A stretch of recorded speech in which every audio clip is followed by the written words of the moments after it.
Hello and welcome everybody to 20 Signs of Failure. If somebody on stream could tell me if they could hear me, because Streamlabs is telling me my microphone has no signal, it's not transmuting, but it says I am at the same time. Could someone confirm or deny they could hear me? Buddy Run says that he can hear. Thank you! Does it sound like dog shit? I need to make sure it's coming through the right microphone. Let me know that as well, please. This is great start for 20 Signs of Failure. It's great. Beautiful. That's what I'm talking about, you sweet ass honey. All right, welcome to the 20 Signs of Failure. Thank you so much for joining us today. Apologies, we are 19 minutes late. Some technical difficulties as we always do. But with that, we are going to get set up for this fine episode of 20 Signs of Failure. I almost said something else, but I'm glad I didn't. But first, we need to get to know our players. So first up, let's hear from our tiefling fighter. Hello everybody, it is your friendly neighborhood Ness here, and I play our tiefling fighter Barbar, Aspen Lacuna. I unfortunately couldn't find the person who wrote this quote, so if any of y'all know it, please let me know. But it goes, I am not good. I am not virtuous. I am not sympathetic. I am not generous. I am merely, and above all, a creature of intense, passionate feeling. I feel everything. It is my genius, and it burns me like fire. Deep. We're going to go even deeper when we meet our elven sorceress. Hi guys, I'm Mythix, and I do apologize. I am sick, so I will not be able to do Arabella's voice justice. However, she will be here. She is the Draconic Sorceress, who is a fire sorceress, and my quote for today is from the book Lightlark by Alex Astor. And it is, Terra's lessons ran through her mind. Be still, child. Do not easily be troubled. You are a warrior. Let them fear you. Let them see what it means to be wild. End quote. Speaking of being wild, let's talk to the wildest one of them all as we meet our human cleric. Hi everybody, I'm English Ray, and I play the human cleric Ahmed Sirona. My quote today is from William Shakespeare. All the world's a stage, and all the men and women merely players. They have their exits and their entrances, and one man in his time plays many parts. I'm trying to think of a cool way to move on from that, but all I can think of was parting, and that just sounds wrong when we bring up our elven ranger. Exit stage left pursued by a bear. Cocaine. Good morning, and apologise in advance. My name is Eggs Benny, and I'm playing the Eladrin Ranger, Varys Basfell. My quotation today is not from a book and not from anything else, but is from Sun Tzu, Art of War. Be stealthy until you are no longer perceived as anything that is movable. I like it. Let's move on to our next elven ranger. Hello. My name is Naren, and I will be doing Fiora, our sweet, innocent little one. My quote is from the ever-famous Akatar book. Be glad of your human heart. Pity those who don't feel anything at all. Yes, and I pity most of all, but last but not least is our human warlock. Hello, I'm Dusky Bee, and I play the one, the only Maxwell Belmont. Ray actually got me this quote, and I think it's perfect. It's by Donna Tartt, Goldfish. Or the Goldfinch, not fish. The goldfish, I'm sorry. I had an epiphany that laughter was light, and light was laughter, and this was the secret of the universe. I like begin.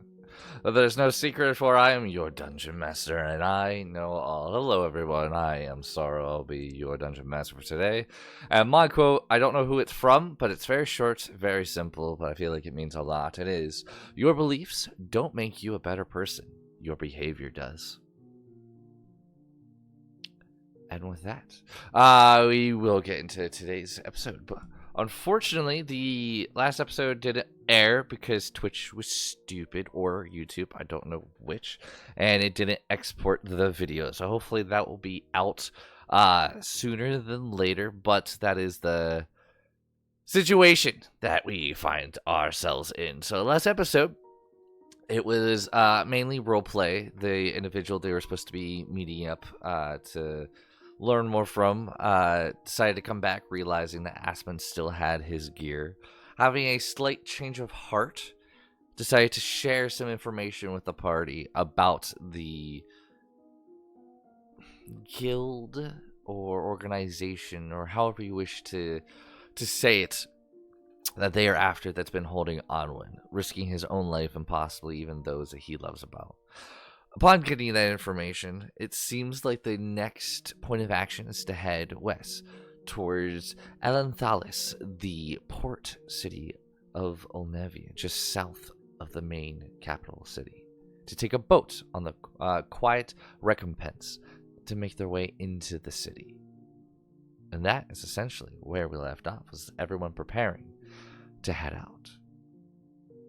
And that is where we're going to start. And I still don't like the music because it's annoying and I can't figure out why I can't find something. I'm going to apologize to chat right now too. My words not working too well today. Kind of a little bit lacking. So bear with me when it comes to that. But with that, we are going to get started. As you gather your things and begin to get ready for your roughly 2 weeks travel, you follow winding roads. The journey has taken you through long stretches of quiet forests, across shallow rivers fed by the mountain melt, and over narrow passages where the wind howls through stone like distant voices. Villages grow fewer the further south you travel. Further west, that's a mistype on my aspect. The roads become older, their stones worn smooth by generations of traders and travelers moving between the great city of Olnevia and the south and western sea. As days pass, the air grows steadily cooler and carries with it a distant faint scent of salts. I've been informed by our cleric that every night during this travel they would be scrying on their friend Onwin, seeing what news they could come from.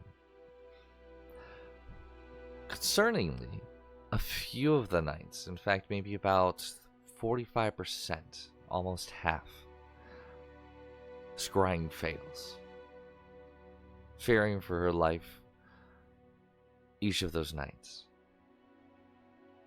But when it does make it through, you see the distant figure of her body and hiding, running, sometimes even fighting for her life, trying to find a way out from these caverns. But unfortunately, you can find that she's still unable to make way to the land above, to the sunlight, to the sky.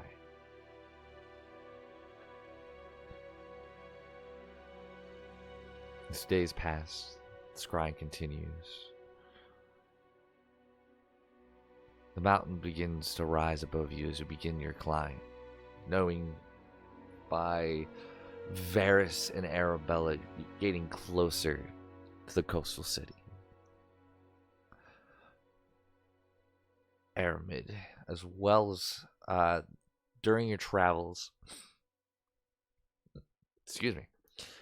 looking for herbs and plants that Poppy kind of have shown you. You kind of did a search, and during definitely the first week of travel, you are able to find a few of those plants I need to go back in my notes to tell you the exact ones, but just say you find roughly a dozen or so plants that will be able to make you a few things. You just have to let me know at the end of today's session to get that to you.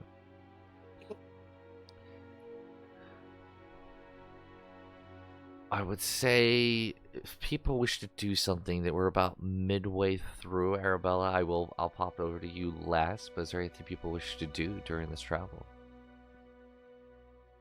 that I haven't already picked up on?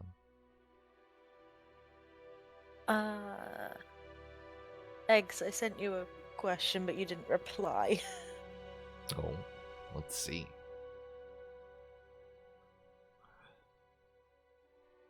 You're also muted, by the way.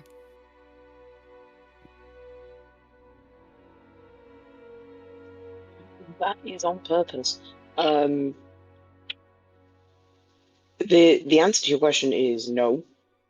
The curse was never removed on Varys, and that was a conversation they were going to table till later, and then they technically never did. No, so at some point, because Ahmed tracks the moon, would pull you aside before the full moon and be like, "Hey, sorry, haven't checked in. Life's been crazy. Where curse? You want it or you want it gone?"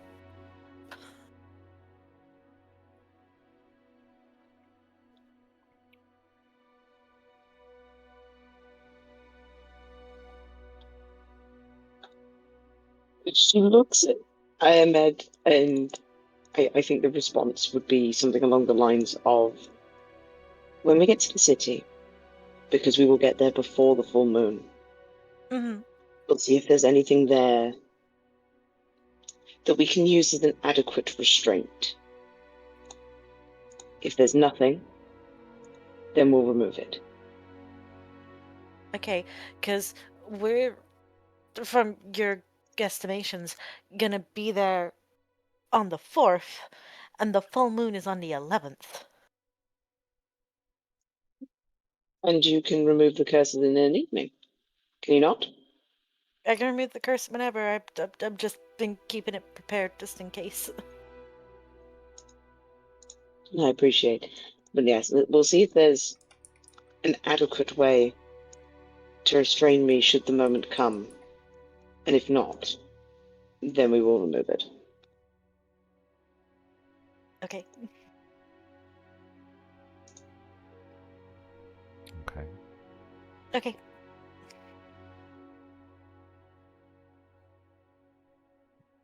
Right.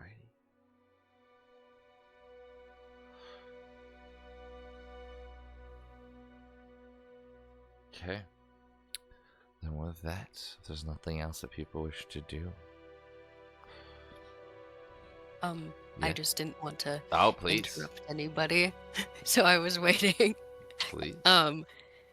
I would say throughout this entire journey, Aspen would be spending a lot of time with Lennis and Ermed. When he's not up at the front with Varys, like trucking, keeping track of everything, and being like hyper vigilant. At camp, he's asking Lennis to like spar with him a lot. Mostly hand-to-hand combat as to not actually like hurt each other too bad. But he's definitely sticking around them more often, and he's being very physically affectionate. He's like bumping his head against like Lennis, basically kind of like a cat asking for head pats. And he's sticking near Ermed, especially when she is scrying. And he's like always either got his tail like wrapped around her leg, or he's kind of like tucked into her side. He's still mostly really quiet. He's not really talking a lot, but he's kind of just being there in general and just very quietly demanding affection.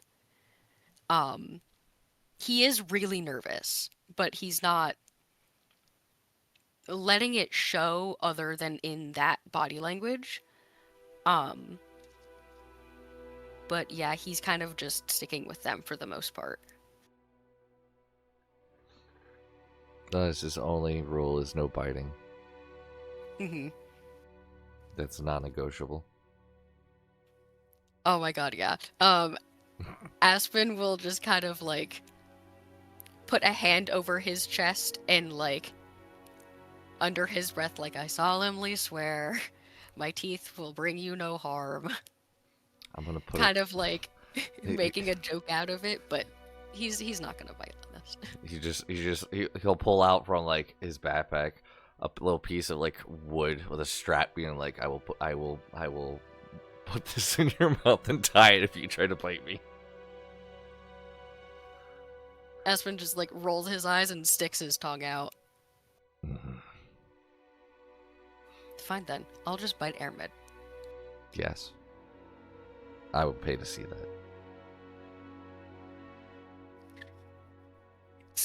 One night at the campfire, Airmed feels a small nibble on her hand. He starts counting. He goes, "Why the?" Later on, he's gonna go, "Do you have like anti-venom like serum? How'd you not pass out?" I'm just stronger than you. I also didn't pierce any skin, so there wouldn't be any. Lennis, come on, use your brain. No, he's gonna do an intelligence check off of what she just said. Oh my fucking god. Ah, poor boy. Poor boy. That poor dumb idiot. That poor, oh, poor guy. Negative. Poor guy. He's all muscle, no brain. Yes. That's how he was written, unfortunately. Alrighty. It was. Hey, I based it off what you gave me, and then it turned into something more.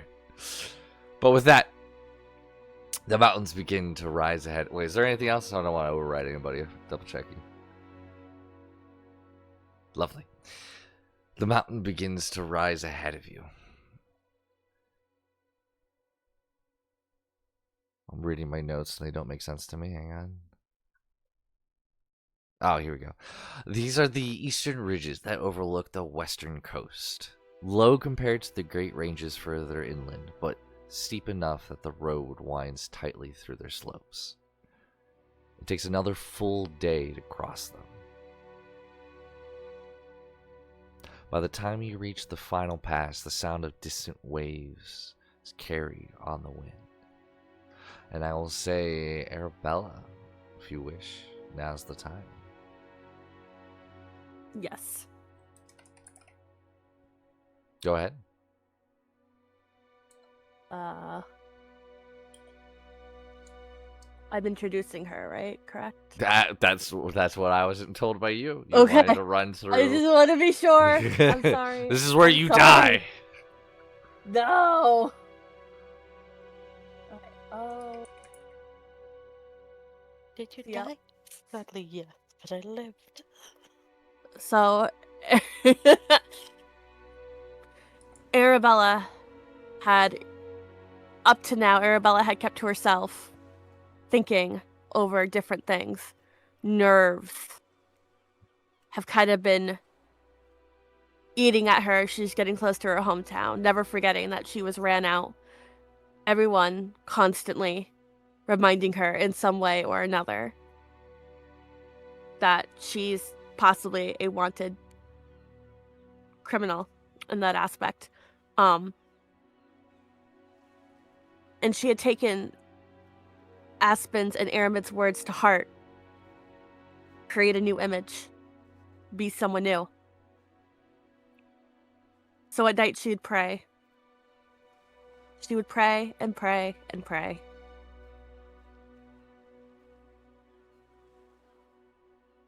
To the point she finally got an image in her head of who she could be.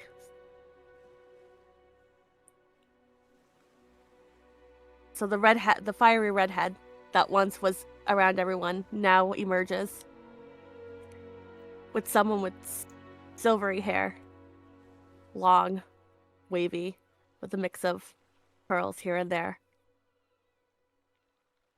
A circlet around her head, ears longer than before, with piercings up and down them. Bangles on her arms, on her wrists, wearing a strapless dress. She's more beautiful than before. Almost like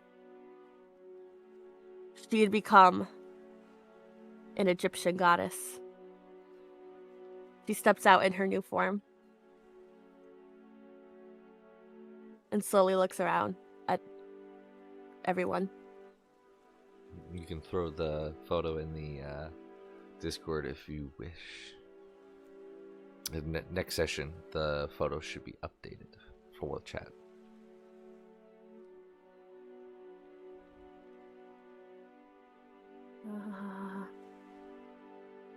You need me to do it? Is it going in where? What section? Free to use? Yeah. On stream.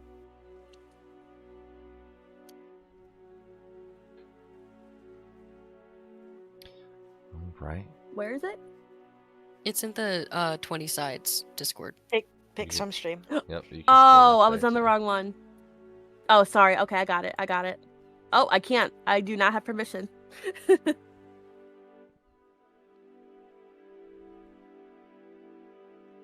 Well, post it in our group chat, and then someone else can post it over there if they wouldn't mind. I'll post it over. There you go. Okay. Thank you. Alrighty.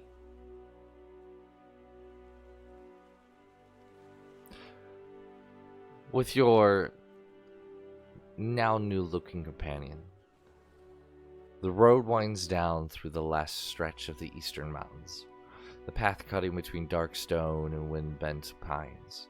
As you descend, the air grows cooler, carrying in the faint scent of salts now stronger. The trail bends around an final ridge, and the mountains open, and beyond the rolling hills below, the western sea spreads out to the horizon. Deep blue and restless beneath the open sky. Waves roll steadily toward the coast where the land curves inward, forming a wide harbor carved into the shoreline like a great half bowl.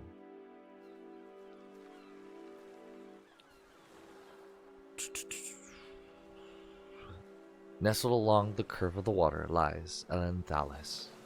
From the distance, the town appears pale against green hills and buildings clustered along the coast where the harbor meets the land. Long wooden piers stretch out into the water, and several massive ships rest quietly within. Their tall masts rising like a forest of narrow spears against the sky. The wind carries the faint sound of distant waves. A winding road descends from the mountains through the hills towards the harbor and the town waiting below, and somewhere among those docks lies your destination. Is there anything people want to do before getting closer to the city? If it hasn't come up already, Aspen is going to very just point blank ask Arabella what her new persona is. Like, what's A your name. name? How old are you? Where did you come from? Like, give me your whole backstory. Because we need to flesh this shit out before we make mistakes out on the field.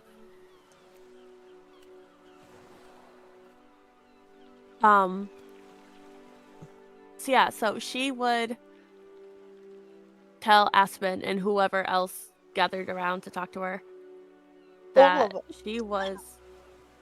What? All of us are gathering around. We all have to be on the same page. Right, okay. Well, that's why I was like, in case anyone, whoever is around, and obviously Bella's translating. Yep. I am grabbing Um, Lennox. Don't think Who? you can try What? and get him out of this. What? He just points himself, Larry. Where? Pay attention. cool outfit. She looks around at everyone, goes, "We all know that eventually I wanted to stay in Egypt. Did we not? I fell in love there, Come on. but I wasn't ready to end my adventure there. Even though he's not here with me, he's still with me in some ways. So I prayed to Sanetsu every night. Because have I act tough, reckless, wild? I'd be a liar if I didn't say I was actually terrified. Terrified to go back into the place I called home. Even with this disguise, I feel that they could probably see right through me. So I'm from Egypt, married to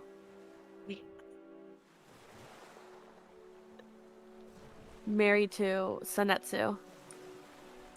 From a different time, a different place, from history.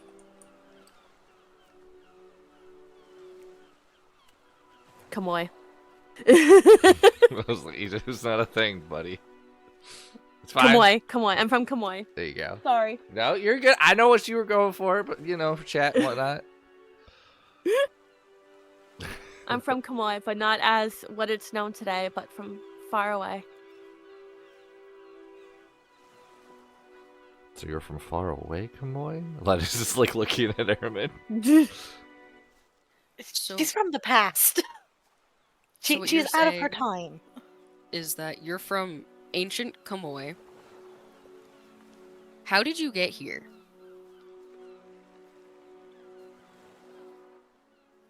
How were you transported through time?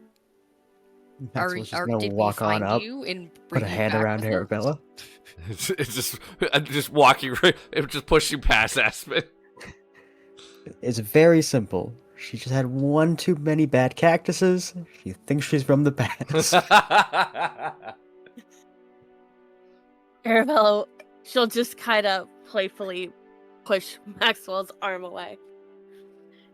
You realize that if this is the storyline you're going with, you are literally going to have to look around Olnevia with childlike wonder and amazement at every single thing you see. You are completely, if you're going with a story, out of time.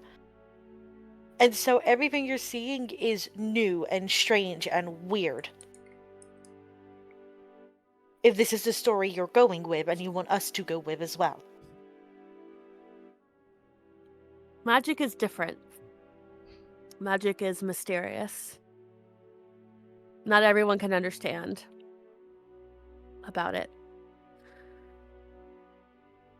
I don't have to be a toddler that has never seen a city before to know. Ugh. I don't have to be someone from a city that has never seen it before to be from this. There are spells. I don't actively know them, but I have studied and learned them to know what they do. And I trust it. It's So because you got here because you were trying to see the future and accidentally came to it? Is that what you're going with? we could go with that. I haven't all figured it out just yet. I'm making it up as I go.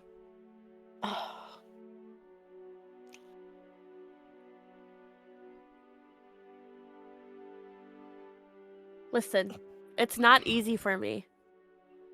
I I'd like a know, little and I slack. feel like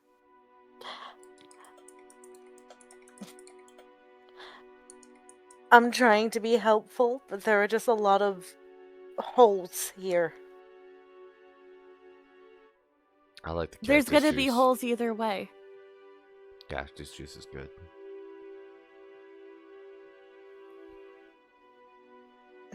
There's always gonna be a hole or a plot in a story. Why not Yes, just but say you're from Kamoy from with me. We've been traveling up the Shimmering Scales together. Just points to Maxwell. It makes a lot more sense, How to be honest. dare you be magical? My issue with the story is not that you're magical or that you don't know how you got here. My issue is, realistically, you should have picked a persona that blends into the background. And you've made yourself so fantastical that scholars are going to want to know you. People are going to want to hear your stories. And let's be honest, the more you have to lie, it's more likely you're going to trip up on something.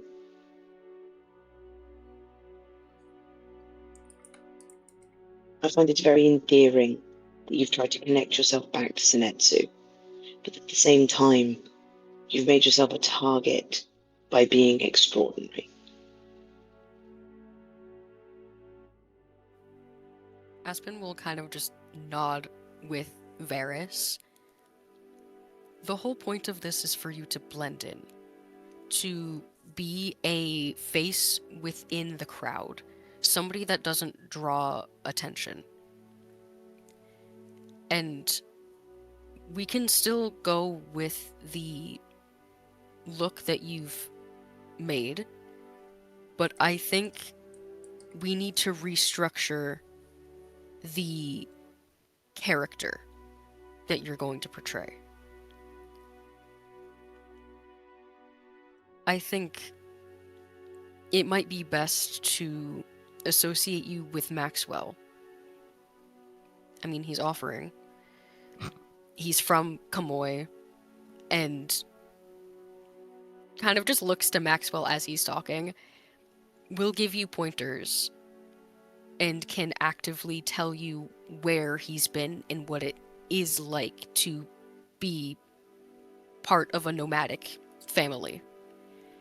It makes things more believable. And it grounds you more in reality. Into an actual person. And not just a vague amalgamation of ideas. Because we want you to seem like an actual person who has actually done these things.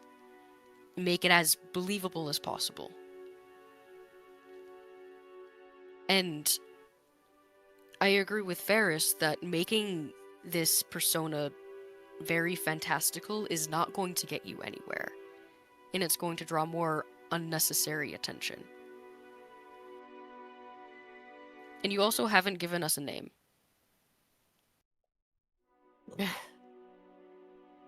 That's because my outer character hasn't come up with a name yet. I'm still working on it.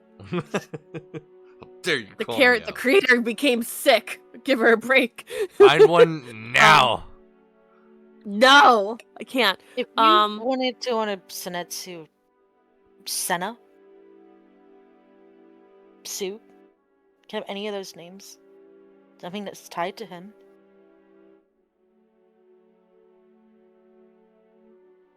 She nods and looks around at everyone. He is my late husband. I've decided on that part. I will How'd he die? go with... What? How did he die? If he's your late husband, how did he die? These are details we need to know.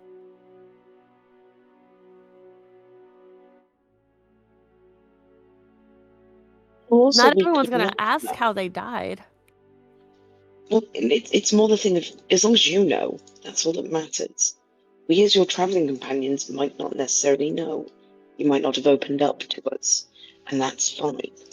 But we need to know what we don't know.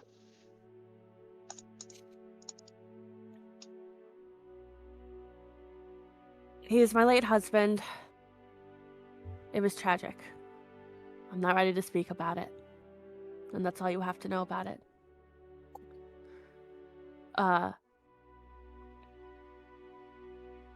Maxwell, permission to teach me about Kamoy? Dance lessons are preferred. So were you a performer? Or... Can be a dancer. Not with you, but maybe from another traveling. Unless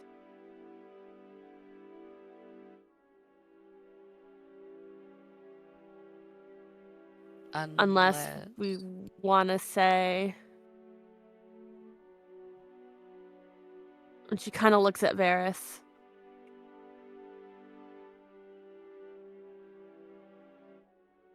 Unless you want to make me your adopted cousin, twice removed sister. I'll be honest, that is not where I thought you were going. I was about to laugh. I thought that was going a different direction as well. Honestly, same. You fooled Right. them. Perfect. We fooled everybody.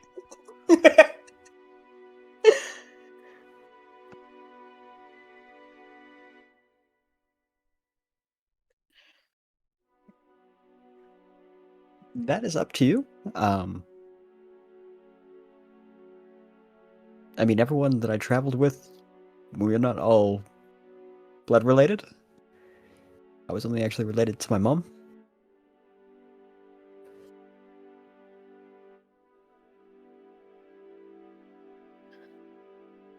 All right, then here's the story. I traveled with you.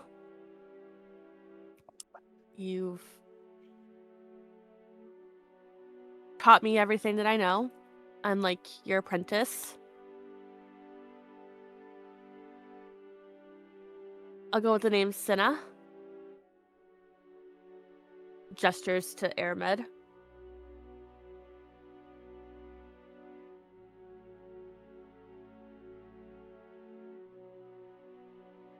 She sighs, and you can tell she's getting frustrated.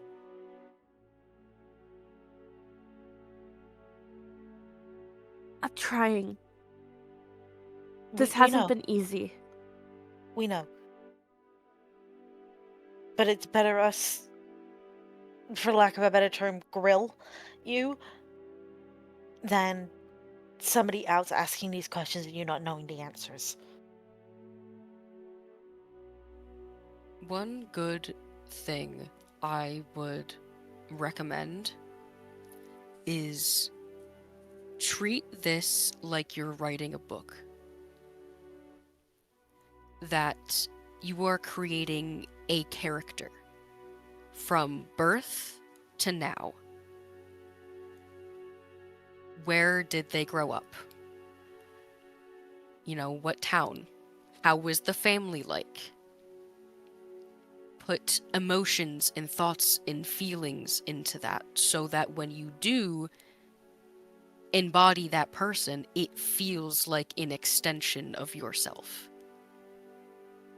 Think about if they had friends growing up, if they were lonely, if they had followed their father around like a lost puppy, or if they moved around a lot, how you found Maxwell, and how you saw the beauty in performance or whatever, and you decided that was your life's passion. How long have you been traveling together? How did you meet your husband?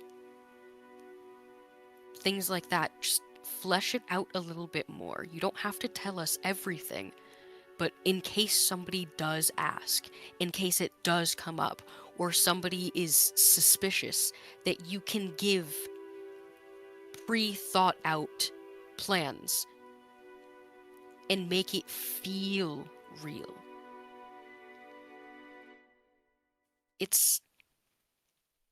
I understand it's not easy playing somebody that you're not. I just And- don't think. Sorry, go ahead. No, it's fine. I just don't think anyone's really gonna ask all these intermediate questions, but I suppose you all should know, so it does make sense, and we still have time before we have to arrive, so...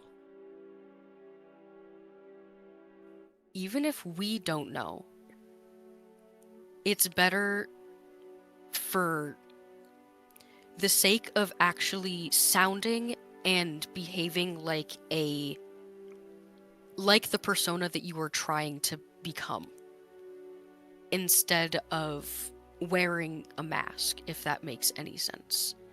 It's more so that you feel secure in the role that you are playing, regardless of what is put in front of you and regardless of what somebody might ask of you. It's for security more than anything.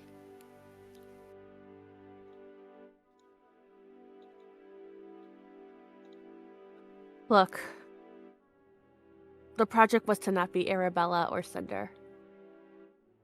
And I've achieved that much. And I'm leaving it there for now.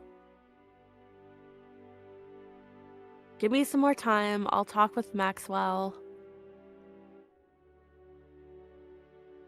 Learn a little bit more of his history. And she looks at Maxwell as if asking permission for that. Is that okay? Maxwell just has a large smile on his face.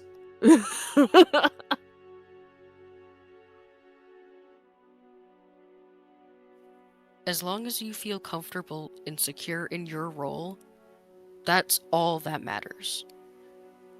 Because it is for you, keeping you safe. So, if that's how it goes, then that's how it goes. But just be careful.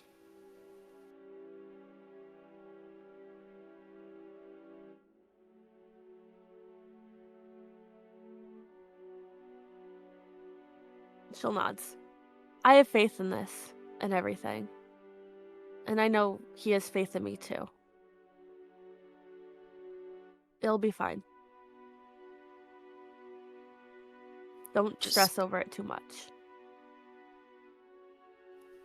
Just remember that there are eyes and ears everywhere. So just really, really be careful. Don't ever let your guard down, no matter what.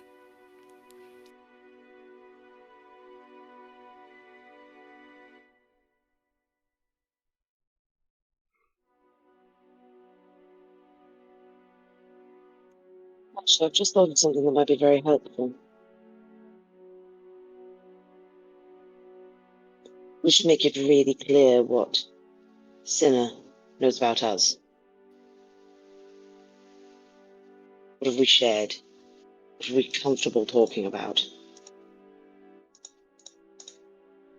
Because if we've only just met them, there's certain things that they won't know. Or if they've been traveling with us for a while, maybe they know everything. I don't know. It's just something that popped into my head. Well, if they're going with the story that we were traveling together, then they'd still know everything we know now. Aspen will nod with Maxwell. I think that's the easiest way to merge both Arabella and Senna into one person. Just keep it really simple. Everything you know now is what you know. It would be simpler, yes, but they're also aware of how many there are of us. It's not a far cry for them to suspect that Arabella has become this person.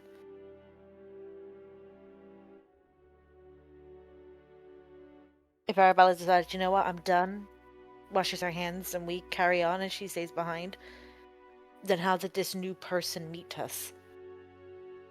Because they know this person hasn't been with us the whole time.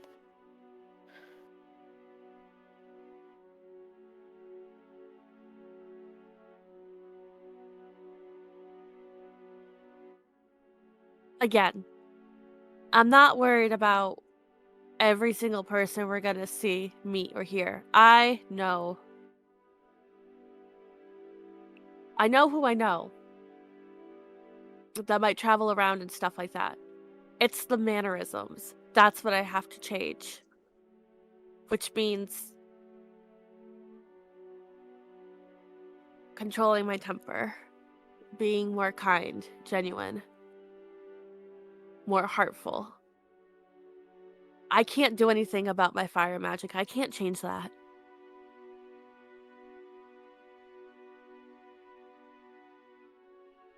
So if you're asking for a perfect story, you're not going to get one.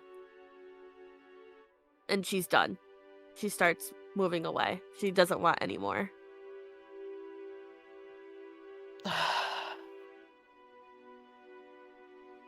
Aspen just kind of like sets a sympathetic hand on Aramid's shoulder. We have a few days. We'll figure it out.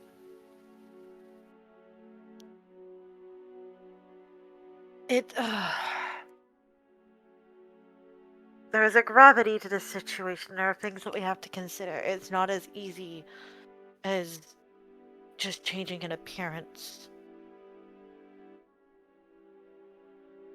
And I'm aware that it's time-consuming or tiring or even a difficult thing to create. But this is for her good and for our good. It would make sense that we just picked her up along the way. Because, like our friend said, there are eyes everywhere. They know this person hasn't been with us the whole time. If that's true, then it doesn't matter what the story is then, or who she's dressed up as. We're gonna have the same amount of people going into the city as we've been traveling with, so they'll be able to assume that is Arabella, no matter who they look like, no matter what the cover story is. It's not so much to fool them, it's to fool the general masses, the people who aren't part of that.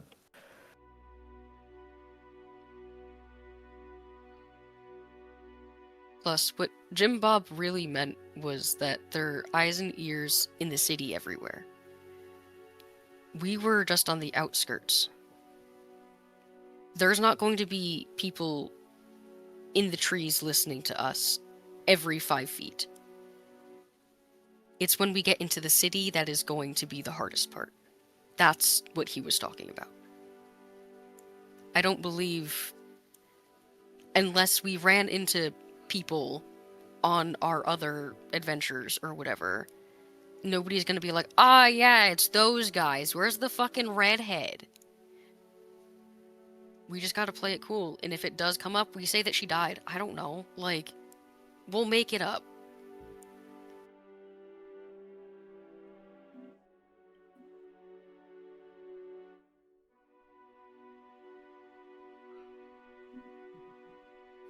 The point is to blend in and not draw any attention. That is the main goal. Because the last thing we need is citizens trying to pull Arabella away from us. Because I won't hold back. Like, if it gets to that point, I'm not going to pull my punches. And I'm going to get us out of there.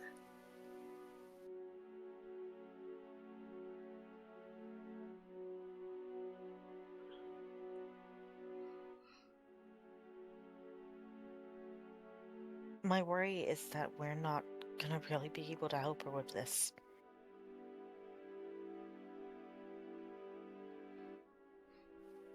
Some things you have to learn to do by yourself.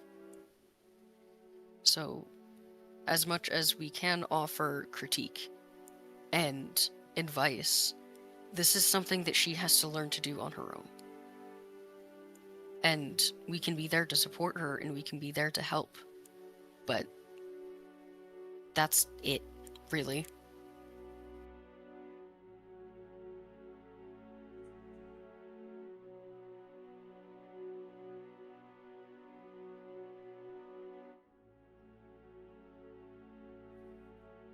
We'll figure it out. And we just need to keep our heads down and on a swivel. And we'll be all right.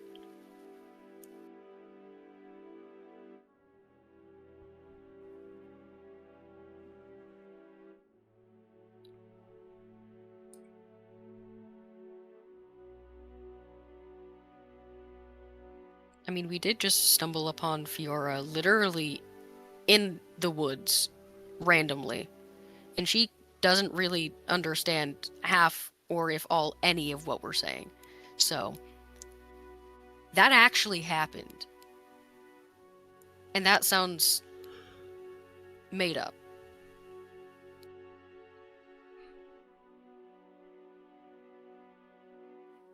I understand that you're nervous, and I understand that you're scared.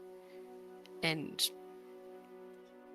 want everybody to be on their best behavior and be tip-top shape, but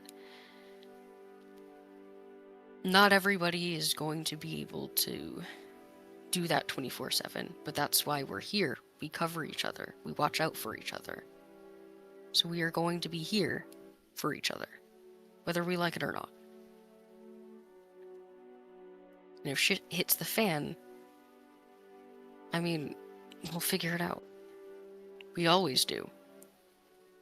And if push comes to shove, then, you know, Aspen just kind of like raises a hand and like mimics stabbing.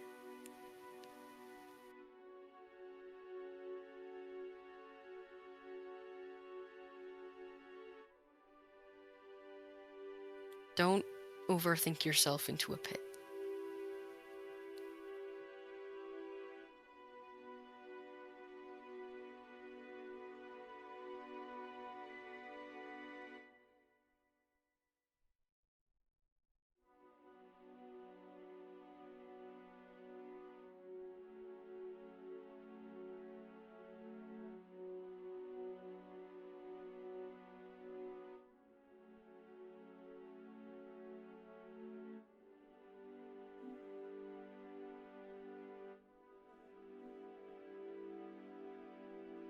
So are we gonna get moving, or are we just gonna stand here looking like idiots?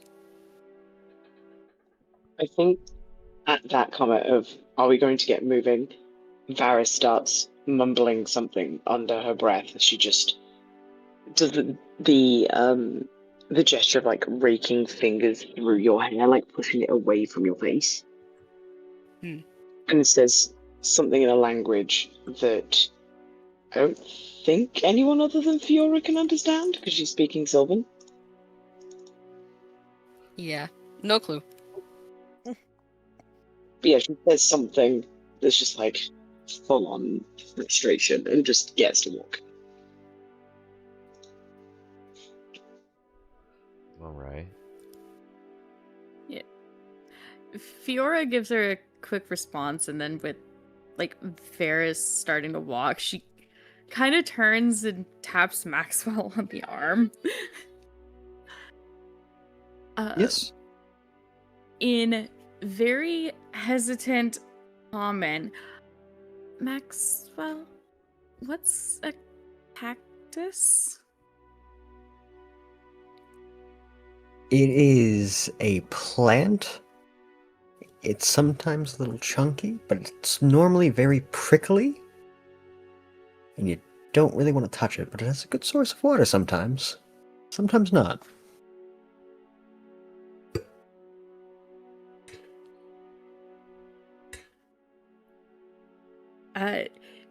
She processes this and then nods, like, still very hesitant comment, but thank you.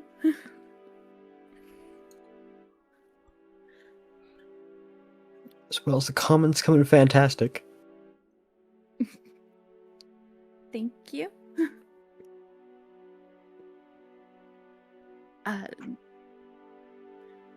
She kind of like taps her like by her ear, just listening slowly. He'll nod. If you have any questions for words as well, you can ask Bella. She's fluent in both the... I don't know what language you speak, but she understands.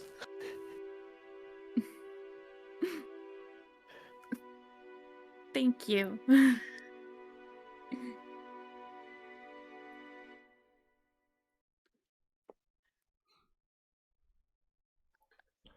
she'll she's like she's pretty much done with, like, she asked her question, she's good, but like she's got this like bright smile on her face and kind of starts tagging after Varys, like men apprentice status, almost just like must learn.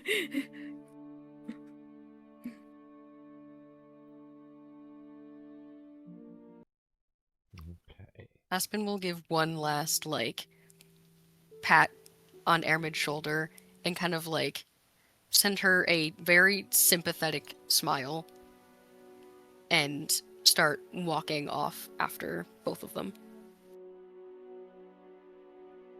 Emmet watches just everybody walk for a while and just takes a few deep breaths.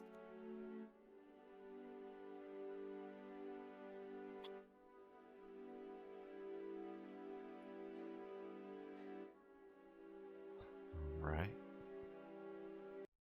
Trying to find music I want for this, but failing again. Seems to be that day for me.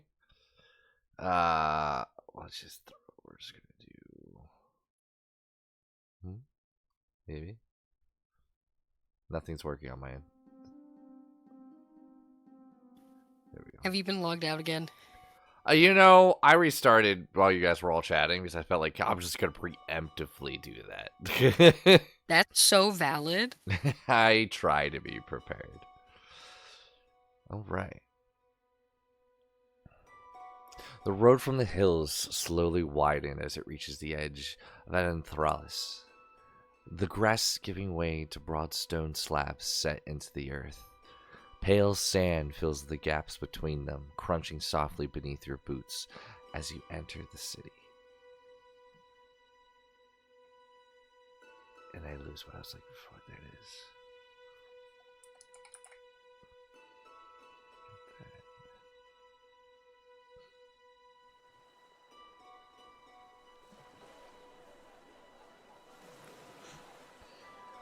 There are no walls here.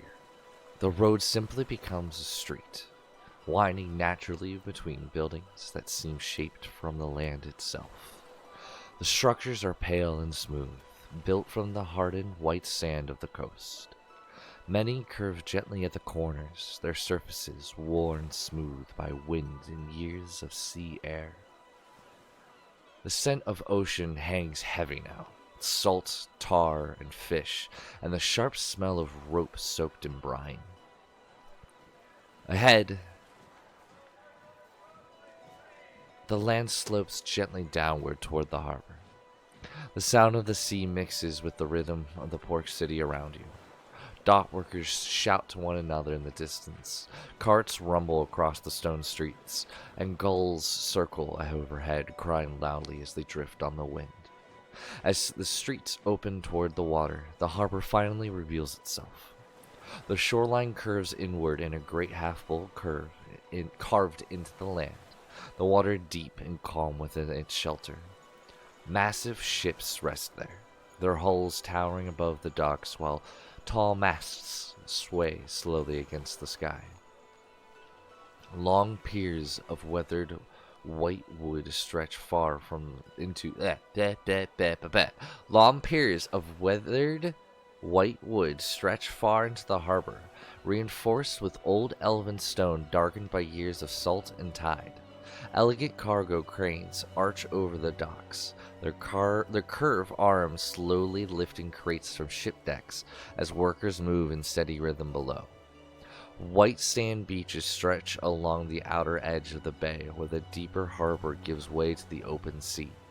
The water there is clear, deep blue, and even from here you can see flashes of silver beneath the surface where schools of fish move through the shallows.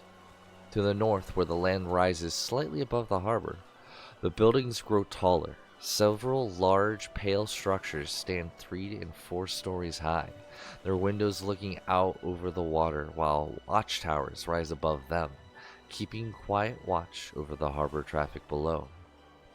Closer to the shoreline, the streets grow narrow and more crowded, and lanterns glowing and hanging between buildings and tavern doors already beginning to open as evening approaches. What would you like to do? Head towards the docks? Look for an inn?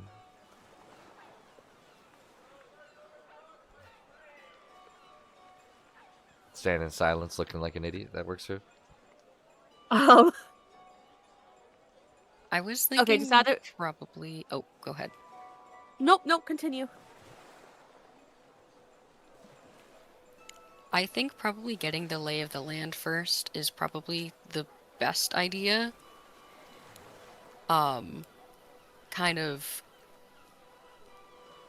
seeing if, I would say it's like seeing if the, boats have like a pattern. If there's a quartermaster, and seeing kind of like if they have a schedule going in and out.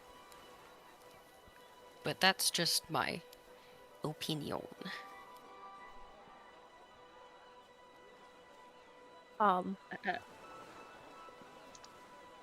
What? I'm out of character. I am still gonna say Arabella, just so everyone knows that. But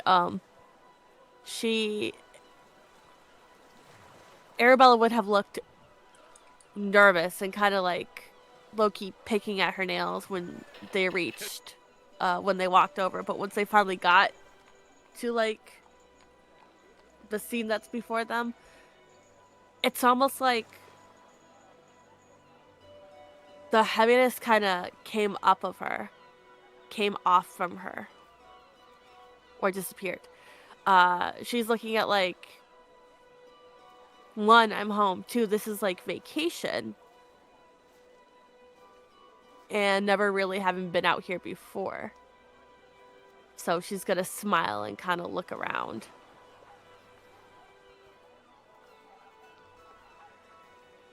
Fiora does have that childlike wonder that was brought up. Just looking around at everything wide-eyed with like big smile on her face. And somebody should probably keep an eye on her or something, because otherwise she would be just running around through everything. Just like, ooh, what's this? Ooh, what's this? Ooh, what's this? Arabella's gonna turn around, look at everyone, and go, I know the first thing we need to do. Food. This place is really, really good food. We need to try some.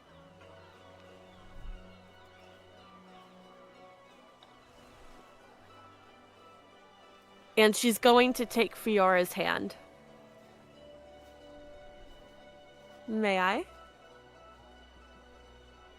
She's going to nod and just like still a big smile on her face. Just, yes. And kind of skip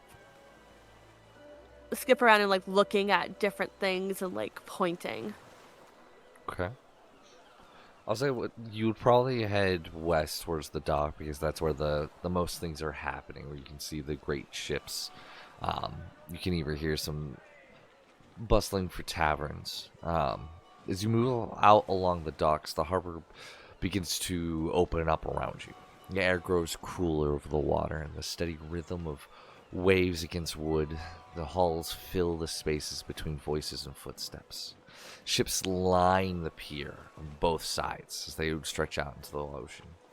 Some are small coastal traders, broad wooden hulls with patched sails and decks cluttered with nets and barrels. One nearby vessel rocks gently beside the dock, its name painted in faded green lettering along the stern. The Salt Wind Trader. Crates of dried fish and bundled ropes sit stacked along its deck, while two sailors argue quietly as they unload cargo. Further down the pier sits a heavier merchant ship, its hull reinforced with dark iron bands along the waterline. The ship's name, Storm Rider, is painted boldly along its side. Dock workers guide a crane overhead as it slowly lifts a cargo crate from the hold, the wooden arm creaking softly as the rope tightens. Beyond that rests a slimmer vessel with pale sails tied neatly to its mast. Its hull is long and narrow, built for speed more than cargo. The name Silverwake gleams in clean elven script near the stern. No cargo moves on its deck, but several quiet crew members work along the rigging with practiced efficiency. Further out along the harbor floats the giants of the port. Massive deep water ships tower above the piers, their hulls dark and tall with masts that seem to vanish in the sky. One enormous vessel sits anchored deeper in the harbor, its sails furled and its black hull bearing the name Ocean's Vow in gold lettering. Smaller boats drift around it like insects as cargo is ferried back and forth. The dock themselves grow quieter the further you walk. Fewer workers and fewer lanterns. The creaking of rope and timber becomes louder, carried across the open water. Then you were wanting to find a place to eat, correct? Yep. Seeing that you're leaving city area, you turn around, begin to walk back towards the streets. One of the piers that you walked by, you see with quite a bit of workers. You see this one tavern called the Salted Kelp. It looks like an older tavern, darkened by decades of sea spray and tar smoke. Wide window face and harbor that harbors, and the entire building smells of a little bit of salt and rope.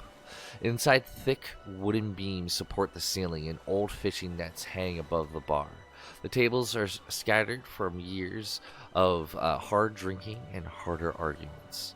This is where you assume some rough sailors may be drinking, as the clientele right now is filled with, you can see, probably long at sea sailors.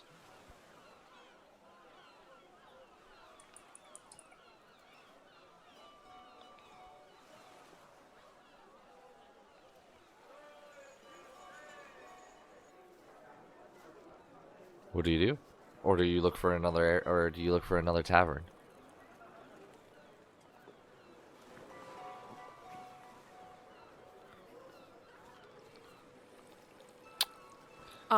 Yep.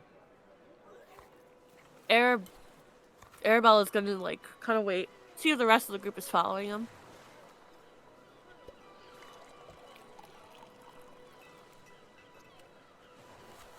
I mean, I would think we should probably stick together.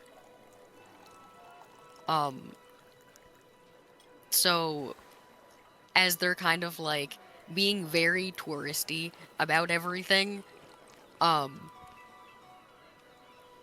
would say, like, Aspen is following behind them at a little bit of a distance, more taking into account where everything is set up, where people are, and kind of how they're moving, kind of just keeping track of everything and trying to see where the best, like, point of access and exits are. Just kind of keeping track of the lay of the land and keeping an eye on, like, alleyways and things that are a little bit more out of sight, usually. Just kind of keeping on his toes for the most part. Okay.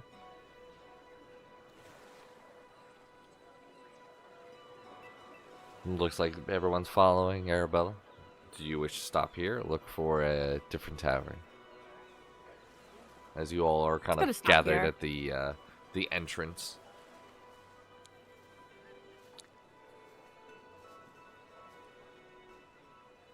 She's gonna stop here. Alrighty. Entering inside, like I said, you can see the clientele here, a bit rough along at sea, sailors inside. Behind the bar itself, you can see a human individual, broad, heavy-shouldered man, and it's probably mid-50s. Bald, thick gray beard. Could maybe have been a sailor at one point. He looks at all of you and goes, "You ain't from around here."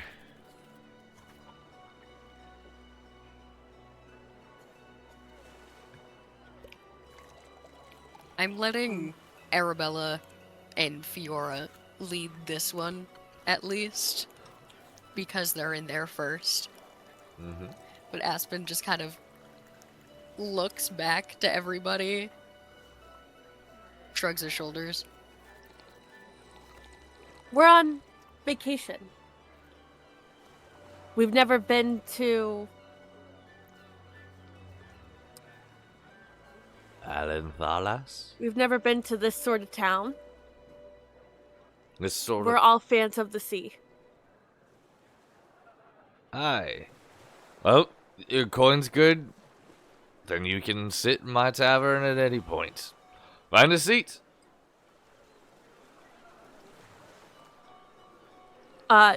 She's gonna turn and look behind at Max. What is the worst drink you have here? My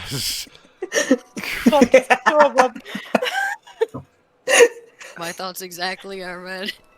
I wouldn't say it's not the worst drink, but the cheapest one on tap right now is the Haba Ale. Right. We'll have one of those, and then maybe it's a couple of non-alcoholic beverages, preferably on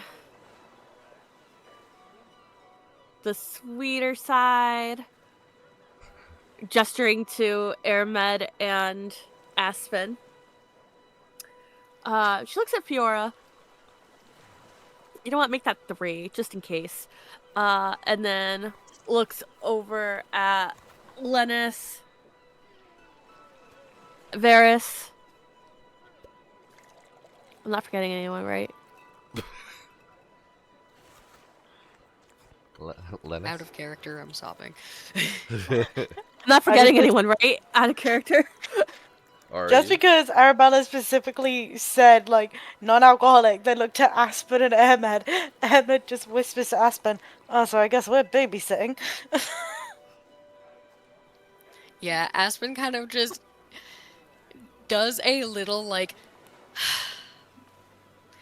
a very, like, resigned sigh. And, like, he's just trying to look very, like, nonchalant about the whole thing, but his eyebrow is kind of twitching. Argue there, sir! I take your black and rum. Lennis calls out from the back with his arm in the sky. Oh my god, this fucking dumbass. As he just pushes through, grabs the stool, sits him down, looks over to you, goes, like, kind of smacks him on the back. "Ah, the seas be hard." The sailor just, like, looks at him, and then raises an eyebrow and just goes back to what he was doing. Facepalm, just absolute facepalm. This is brutal. He's just looking all at you, like, what? Like, what did I do? He kind Too of much. leaves and goes, "Plenty in." You're really not. What do you mean? Arabella's gonna look at the bartender just quickly and go, "Oh, by the way, your emptiest table, we're all gonna sit over there, and I'd like a buffet of all the best food. All different kinds. Don't worry, I got plenty of coin. Let's go." All right. I'll get right to it. Jesus fucking Christ. Let us, like, get... As soon as the words, "I have plenty of coin," comes out of her mouth, you all just watch Varys go as stiff as a board. As you see at that, everyone's eyes, everyone kind of pauses and just kind of looks over to all of you and takes a mental note. Yeah, no, Aspen has his head, like, in his hands. Like... Same. Like, just this is the opposite of what we were trying to do. This is a Yep. fucking Mm-hmm. disaster. Yep. But now you realize why I was discontent. Mm-hmm. I think we should just eat and never come back. I think we should eat and keep a hand on our weapons, is what I think.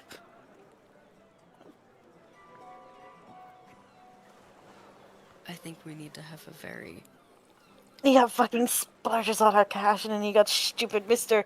Army Hardy over there. Ah!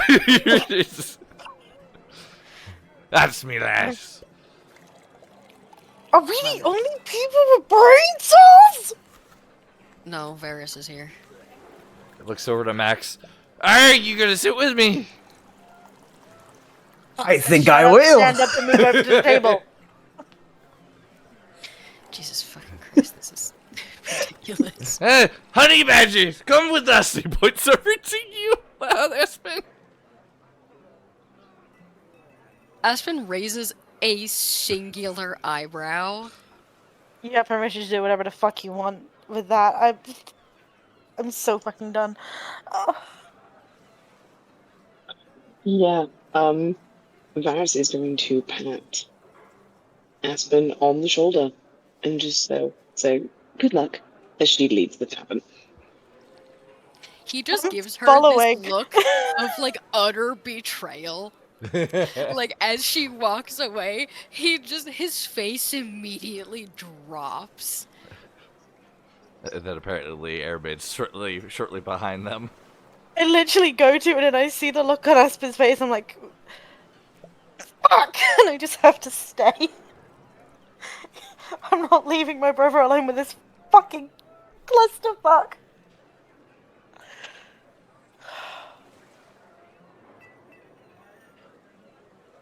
Okay, so Honestly, I don't know what's aged me more. The hag or this party? with that, you can see glasses being, or not exactly glasses, but you can hear cups wrangling together as the barman behind comes over here, comes over to you guys' table and goes, "You can call me Bran. It's my place. I'll be happy to take care of you as long as the coin keeps coming. Here is your worst drink." Yeah, thank you. Pleasure. We're gonna go take a seat. Okay. It kind of comes over to the table and goes, "Here's your Arbor Ale. Those are 3 copper pieces. Do I need to tell you the prices, or do you have enough coin where I don't need to say it?" Looking to you, Preferably, I would like to know the price of everything. the Arbor Ale is 3 copper pieces. Your fellow sailor there looks over to Lettuce. His Blackened Wake rum is 6 copper pieces. You wanted all different kinds of food, so I bought pickled seed vegetables. Those are 4 copper pieces. It's a small bowl of briny pickled kelp and sea greens. He also brought over a harbor fish stew, a thick stew of white fish, root vegetables, and herbs served with bread. A dock worker's platter, which is 9 copper pieces, which is bread, roasted potatoes, smoked fish, and cheese. Spiced crab cakes, which is 1 silver piece. Pan-fried crab patties with herbs and citrus sauce. Also brought over the merchant's supper, which is the roasted hill goat, which is 1 silver and 5 copper, which is goat meat slow roasted with coastal herbs, and with a small little plate of sea salt fries, which is 4 copper pieces, and fruit from the northern hills, which is 5 copper pieces, which is seasoned apples, pears, and berries. Okay, so I have in total that's 35 copper pieces in 2 silver, right? Yeah, so it would be 5 silver and 5 copper total. Okay, cool. So before Arabella does literally anything, Aspen is going to hand Bran, him 7 silver Oh, and tell him to keep the change as a tip. mighty kind of you. I'll appreciate it. I will keep the drinks coming as long as you keep asking. Aye! Thank you very much. Thanks, you hearty mate. swear to God, if you keep doing Aspen's that, I'm gonna slap you so hard upside the head that you're going Yeah, to thank us next week. Same. Airman and Aspen just go and hit Lennis upside the head at the same time. What was that for? I'm like, Maxwell's got it. Looks at Maxwell like, what's going on? Yeah, Maxwell has got it. You don't. You don't have a subtle bone in your fucking body. Shut up. Looks to you, Remember when Max. we talked about blending? Yeah, I am. Being a bit natural with it? I read this in a book. It's one of the few books I've read. I'm doing it Oh. just like the book. I really like Not that book. well. What? This is exactly the Honey, same. you're in fucking plate armor and you're trying to sound like a pirate. Yeah, that's fine. I put a little flair on it. No, no. You think pirates know have never why? worn plate mail before? Do you know why pirates don't wear plate mail? Because it's fucking heavy. They drown. And I That's only if you're understand expecting we've your had ship to go training. down. I'm a Nobody confident does this pirate. what does. I know that we've had extensive training in water to be able to, hold our own if we're in the water with our armor and have to fight. But you're not selling this. I'm doing it just like You're the not even captain loaning it. in the book. The captain that first to me called each other mate. They said Argala, and they clapped their shipmates How on old their were back. you when you read this book? What? That doesn't. In that moment, Yeah. No, it does matter. Arabella's just gonna get up, go over to Airbud, and take a piece of the crab cake and give her a little piece into her lips. Try it, you'll love it. I'm sure I will, but I don't need to be food fed it. I will. Um, I will say as it does like reach your lips is that the little bit of taste you can have from it. It is fucking good. It's one of those things where you can tell it's probably caught this morning, if not a couple of hours before this. Perfectly cooked with the right amount of just lemon seasoning to where it just melts. Arabella's I digress. not wrong. Yes. Yeah, it's very fucking good. I'm not gonna say it's not. Well done. Chef's kiss, the food. How old were She's you when gonna you get read a this book? utensil. It's not in her hand, I promise. We'll just take the fork and just eat it. And how old were you when you read the book? Old enough. I remembered it. It's one of the few books I read more than once. So you were a child when you read it. Does it matter? Like if you read a book when you're a child Yes, or an because adult, it's the a book doesn't children's change. book. It's not factual. And then Arabella just kind of goes around the table, picking out different food and feeding everybody. Yeah, when Arabella comes around to Aspen, he sends her this venomous fucking glare and is just like, I'm good, thank you. Fiora is already trying like samples of everything, so she's already eating by the time Arabella gets to her. Max, back me up here. Suit yourself. Honestly, I agree with Lennis. You traitor. I read that book. See? Mighty. As he puts his arm out for you to like class. Me mighty. Arr. Just looks at Aspen like, why do I love him? Why? Yeah, Aspen has this very he's leaned back a little bit in the chair and his arms are crossed and he has the most resting bitch face you have ever seen. His eyebrow is twitching and his tail is thrashing behind him. Can I make one point? He's not he looks pissed. Kind of looking around and seeing you two. He goes, can I make one point? One.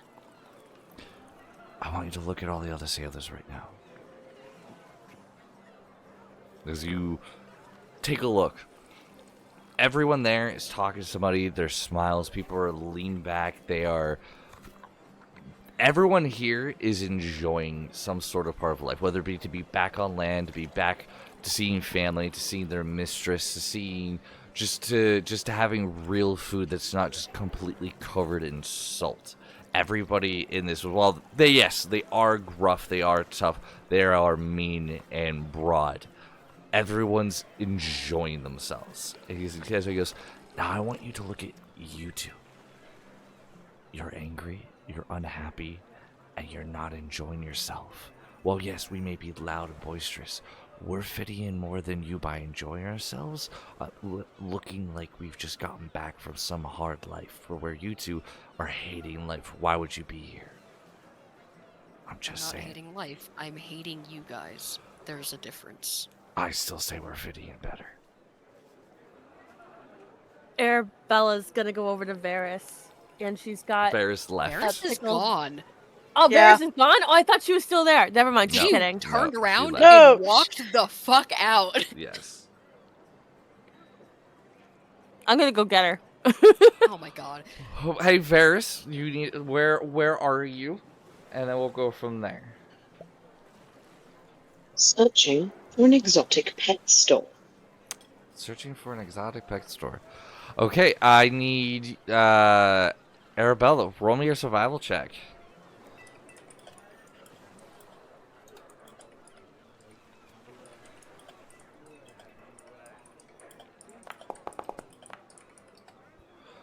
Oh, a 10. Okay. I don't think I know where it is.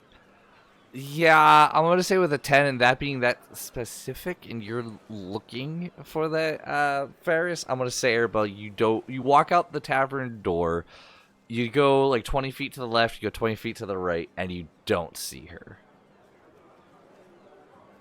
That's fine. I'll just go back in and eat food. Okay.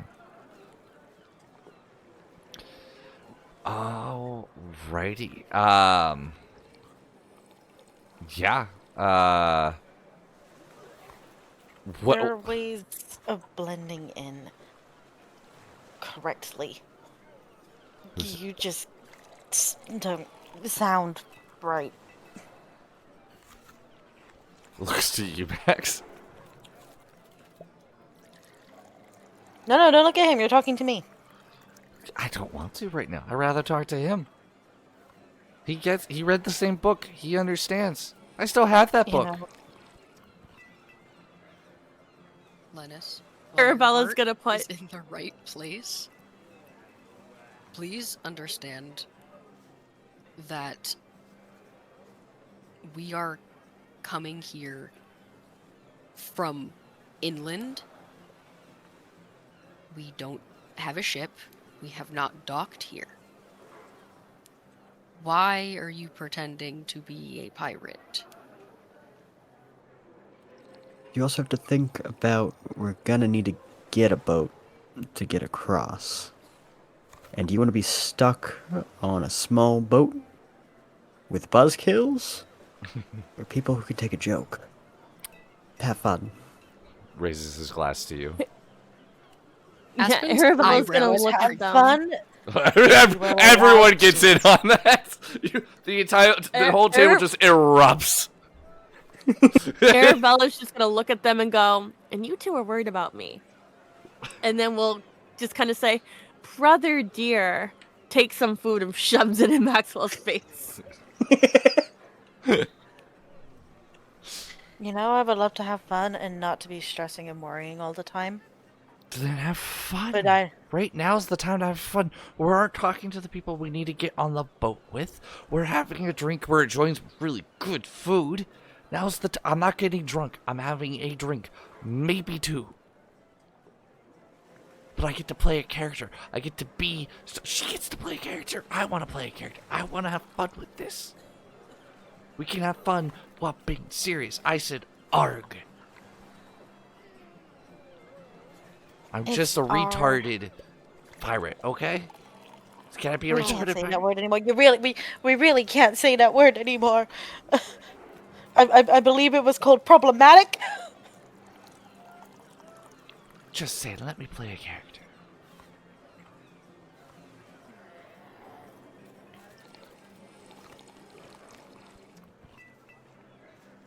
Arabella's And gonna what go around character and are we supposed to play? Arabella's gonna go around and look at Aspen and Airmen and just go, be anyone that you want to be. Enjoy the food. This is a really good place. People come here for vacations all the time. And then she kind of leans in close to them. There once was a guard that would come on here on holiday, and I would always ask him to bring me back samples of the food. And it was always really, really good. So I'm so excited to actually be here. Come on, you guys. When Mm-hmm. well, Well, when in No. Olnevia, do as Do what the elves do. I was like, yeah, let's see. Are you making up another We're down our fictitious nose place? at people? Think we're better than others? No, we're supposed to take bows and arrows and, shove them into people's legs. And she's gonna pull a small plate and start putting food on it for them. Yeah. And she looks at Aspen and go, I know you're grumpy. I know you are on edge. And I get it. I understand. And I'm sure I make that hard on yourself. But really, try some food. You'll feel better with a full stomach. I had to Just say let it it go was for now. pretty good. We are going to eat food, and then we are all going to have a very big discussion on discretion. And nobody's escaping that, because I will hunt you down and chop your fucking toes off. Mm-hmm. Thank you for the I'm food. not the one acting like a pirate here. You're not coming to me to Jesus. try to heal said severed toes. I'm not doing that. We're real good. I see Lettuce has already moved on. All right. She'll go back to Fiora and just kind of sit and kind of give her some more food and go, you like it? It's good? Yes. Good. Good. Very good. And we'll just share some more food with her. But we'll also eat some as well. All right. Varys. I kept sending to Varys. Oh, okay. Go ahead. Are you safe? We're containing the chuckle fucks, but are you okay? I'm fine. I'm actually just trying to be productive. I'll stay there. I'll meet you there later. I let Aspen know. Hearing that Varys is like, okay, and just off doing her own thing, Aspen relaxes a little bit, like his shoulders come down a little bit, but he's still extremely tense. And he's definitely in the seat where he can see the front door. And he's definitely keeping an eye on everything. Anytime that door opens, his eyes are flicking over. He's looking at the people on both sides of him, the tables, checking to make sure that everybody's just minding their own business, not looking over. Hmm. Okay. He is Willow's eating taking- food and wants to get out ASAP. Okay. Varys. You head near the edge of the Tideward docks, the Lantern Court.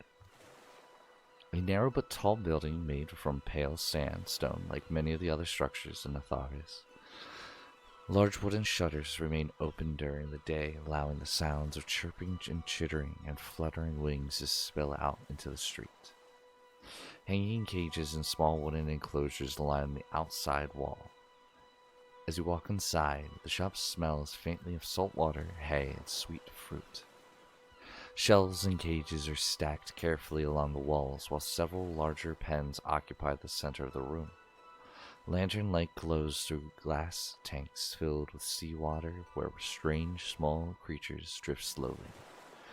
The entire place feels alive with movement. As an elf approaches you, long sandy blonde hair tied behind his shoulders, thin spectacles perched on his nose, wears layered leather gloves covered in scratches. Oh, hello there. Welcome. What little family member are we looking for today here at the Sea and Sky Exotics? Less of an additional member and more accessories for an existing one. I can do that. So, obviously, I've not brought them within the city limits because I think that would cause a little bit of a chaos moment. But I own a pet bear. Oh, interesting. How did you tame one? Or did you find it as a Well, cub? well, that's the thing. It's being trained as of now. Ah, And that is why he is not within the city limits. understood.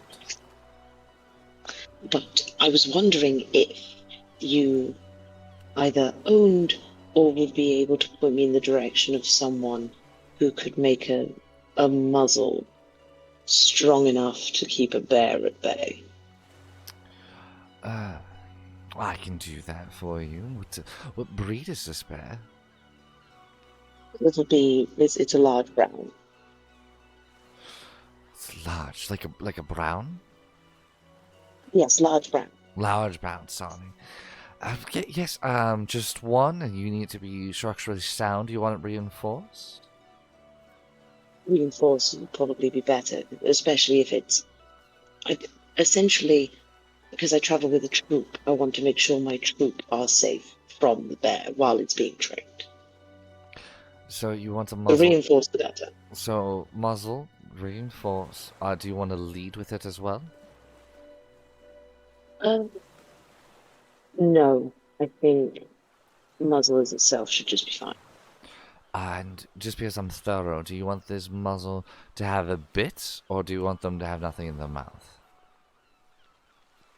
Yes, if there could be a bit, that would be, I think, preferable. I'm asking how ornate does this need to be? How much flash? Oh, rudimentary. It's for function rather than fashion. All right. How much time would I have to make this?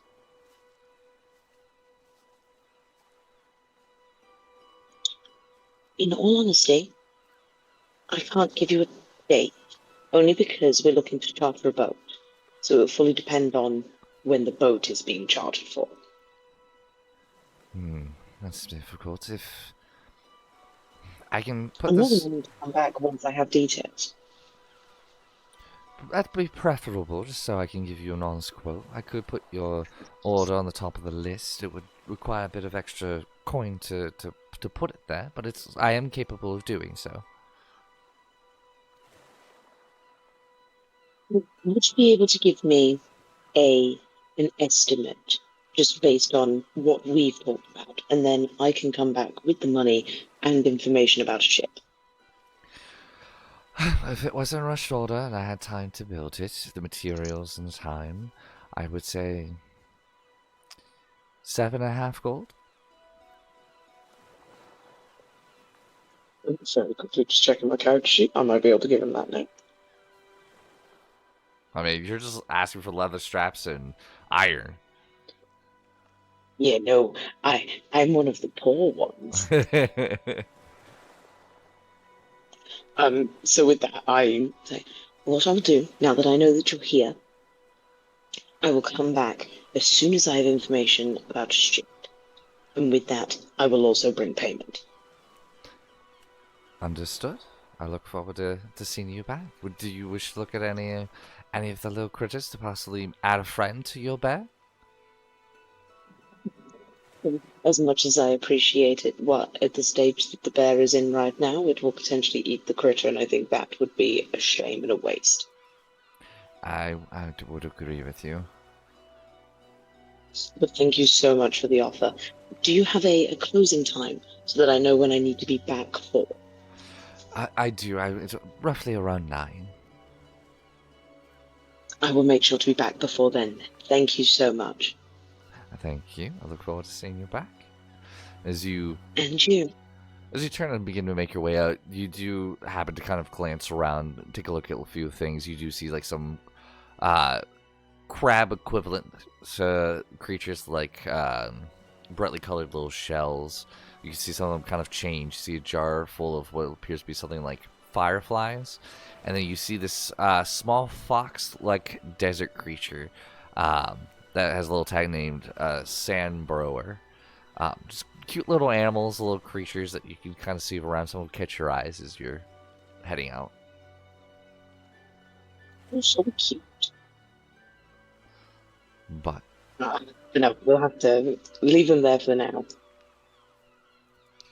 And come back with my new information. you're heading back to the tavern? Mm-hmm. Alrighty. I need to go to the treasurer. I need money. Going back to the tavern, you have the food is in the back. Like it's nothing fancy. It's all very just warming food. It tastes amazing. It's well seasoned, it's well cooked, it's well proportioned, it's larger portions for the cost of what everything is. It's all fresh, and it is refreshing compared to the week's travel from a couple weeks travel from Poppy's. Having that last good meal to here, it is not better nor worse. It's just a coastal, basically kind of corner town. And it is delightful. The Maxwell, you are a little bit disappointed by the drink because it is truly just an ale. It's slightly it's simple, slightly salty, easy to drink. It's not fancy, it's not dirty. That is a sad ale. Yeah. Give me 1 second. And I go up to the bar. All right. You head up to the bar, easy enough to do. Okay, when my friend said he wanted your worst drink, he means literally the most foul-tasting, awful, sad excuse of a drink. Um And so, do you have dregs do I have that could be mixed together?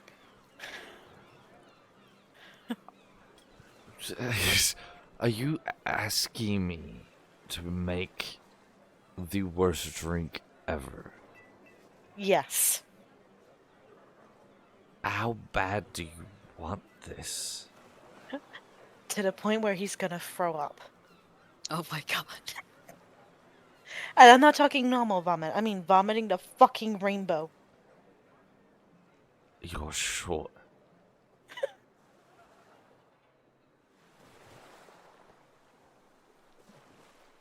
Okay, must have really pissed you off.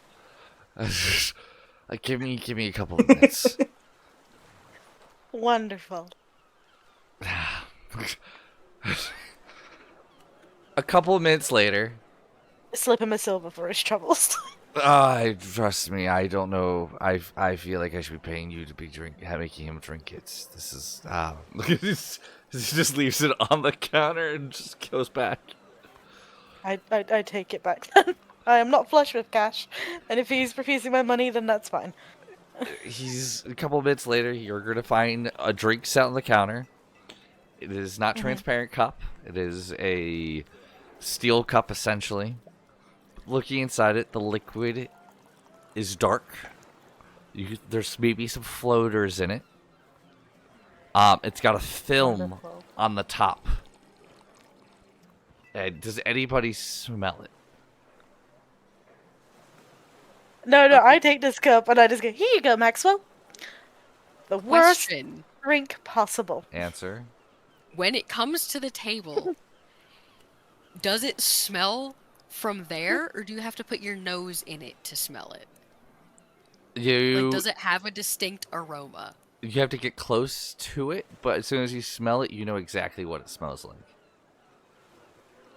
Gotcha. Okay. So you gotta tell. Yeah, no. This Yeah. is all for Maxwell then. Okay. Not putting my nose near that shit. Nice Oh will shit! smell it. I should have asked for two. Arabella, make sure you get a sip. Um, it smells like dirty laundry with a mixture of stale black rum.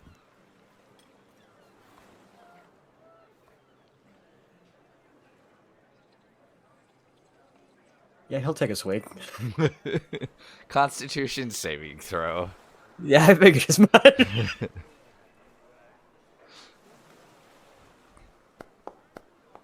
I should have said with disadvantage, but I want to say I can roll again. I truthfully, because you do drink stuff like this, I'm gonna say that's fine. I'm gonna give you that roll.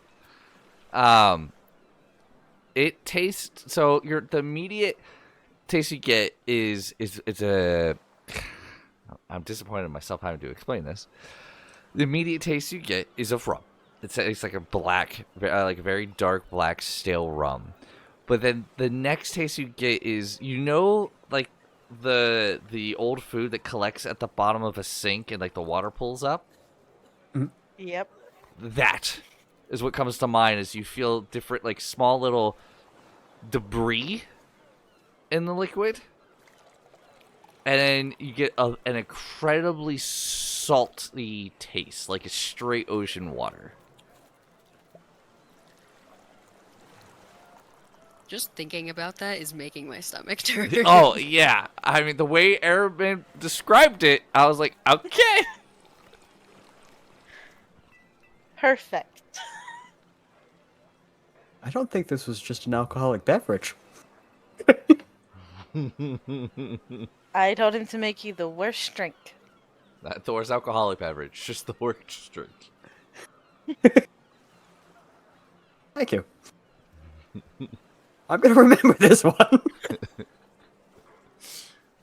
How does it taste? Terrible. You wanna should try it.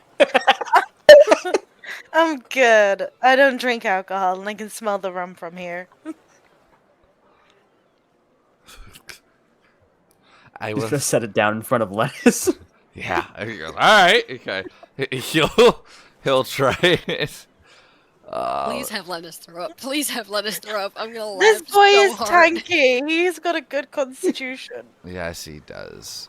I know, but I'm gonna point. But he's also shit at rolling, so let's do this. Oh! Fucking With a hell! natural Perfection. 20.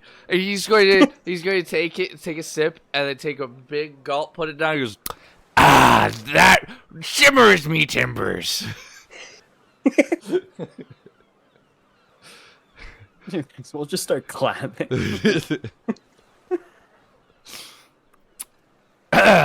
He coughs. What a waste of a natural 20. It's a perfect use of a natural 20. What are you talking about?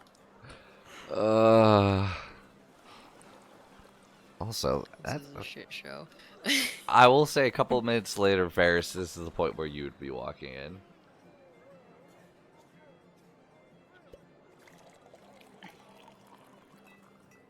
As soon as the door think opens it's just- and Aspen sees Varys, he immediately perks up. We'll just come and sit casually at the table. Doesn't make too much of a big fuss about it. Strongly recommend not kissing Maxwell tonight. I asked him to make the worst drink possible, including dregs.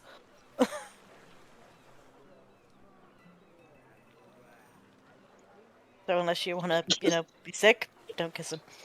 It's definitely a moment of, huh? Like, okay, sure.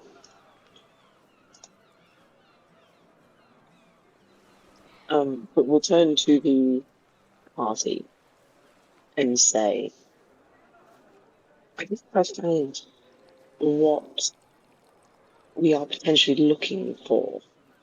The only issue is they asked me to give them a time of like when we're going to be leaving, and I obviously couldn't give that to them. Aspen kind of just nods and just. This is why I wanted to find a quartermaster first before doing anything. But I guess we can do it after this.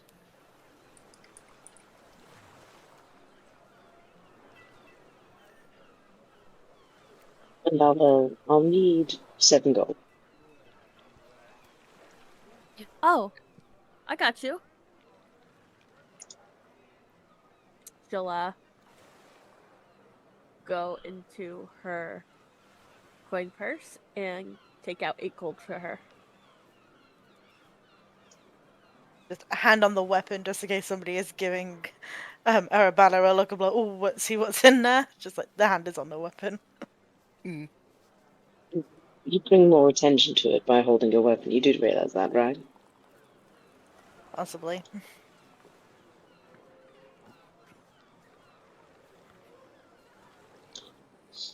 But yes, I think the next step is finding a quartermaster and trying to figure out what we're doing and when we're doing it. If you two want to go find a quartermaster, I'll watch these guys. I mean, we can just eat, finish the drinks, and then head out. I'm happy with staying. I'm having a good time. I personally would like to see more of this place. It looks pretty cool to visit. Like I said, we can all vacation. take a look. We can all take a look, and we can all visit. But this is business. Business before pleasure is the same. Yeah, we'll finish our food, come back. Hit up a different one. I'll say less arg. Maybe. You better. A little sly smile creases his lips. Aspen's eyes just kind of like narrow.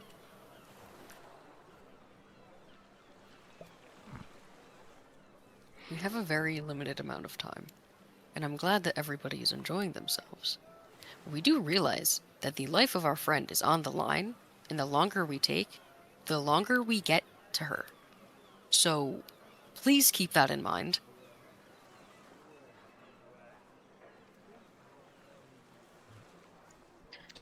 In which case, I say again, if you and Varys want to go for it. We'll stay here. Well, you don't know this place. Let's play it safe. He finishes his drinks, puts it down, gets up. Let's go.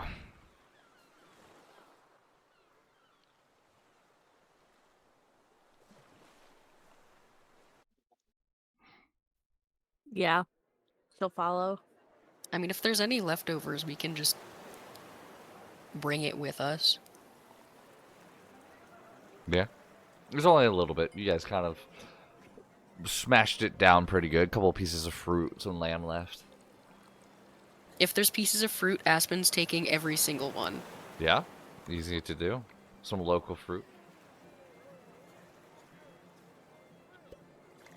I'll say, with that, you begin to head your way out of the tavern, making your way back into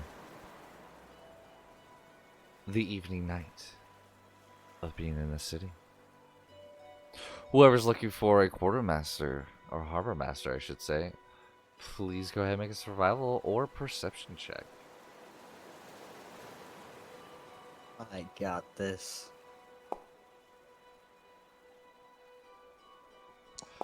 $25. Oh my gosh, I might actually have this. Well, not other than air. Other than air. Oh my, Rip. not one. Alrighty. Too busy looking around going, pretty. Alright, between It's most vacation. of you looking around, you can see over by those larger ships, you can see there's a little nook up on the harbor, you can see a couple of individuals. It's less busy at the moment because the sun's gone down, the moon has gone up, as is a beautiful sight of the moon shimmering off the ocean. But you do see a little spot where there's this large book, male gentleman, long black hair, appears to be elven, based off the pointed ears, sun-kissed skin, smooth face, structured face, wearing these essentially like a blue sailor's uniform. As you see you all come approaches. He goes, "Good evening. Something I can assist you with?"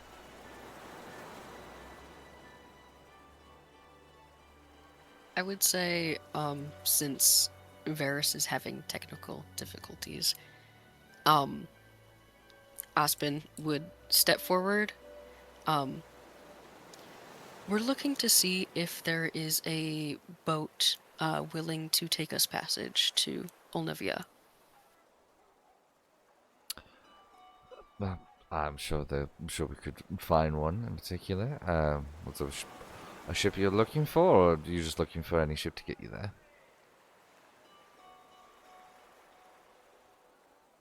Speaking to a few people, we've been recommended a ship by the Quiet Recompense. Seems to be by Captain Voss, I believe. You can see his eyes narrow slightly at the mention of the recompense, and then Voss. Really? Who's recommending them? Aspen kind of just like has a thumb pointed just in the general direction of where they came from, and just like a few people that were coming from that way. Well, we were going in. We've never been around here, so are they not a good person to go to? Roll me. I know not everything you said was deceptive, but just roll me a general deception check, Aspen. Got you.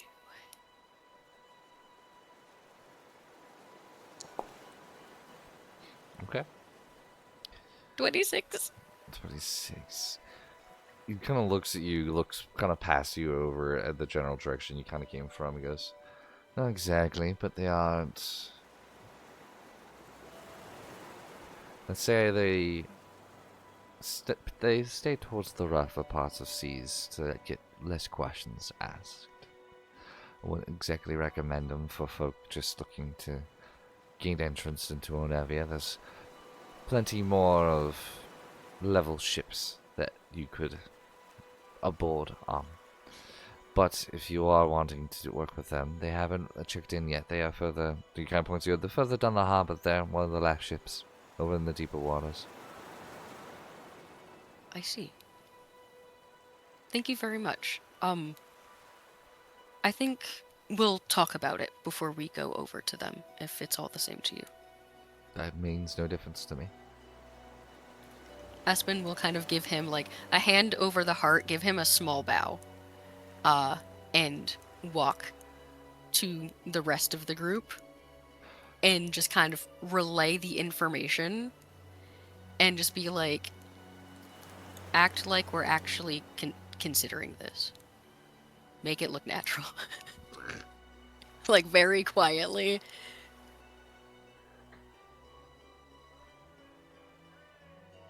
We're just trying to keep the image up.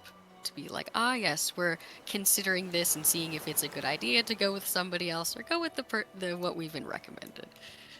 Aye. Raises an eyebrow at lettuce. I put less of an accent on it. Just said aye.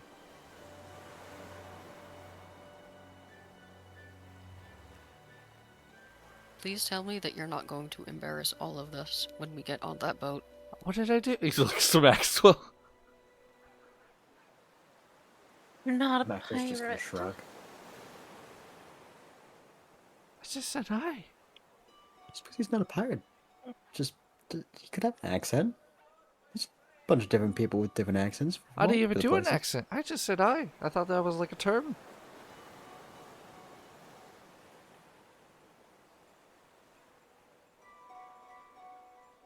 Fine.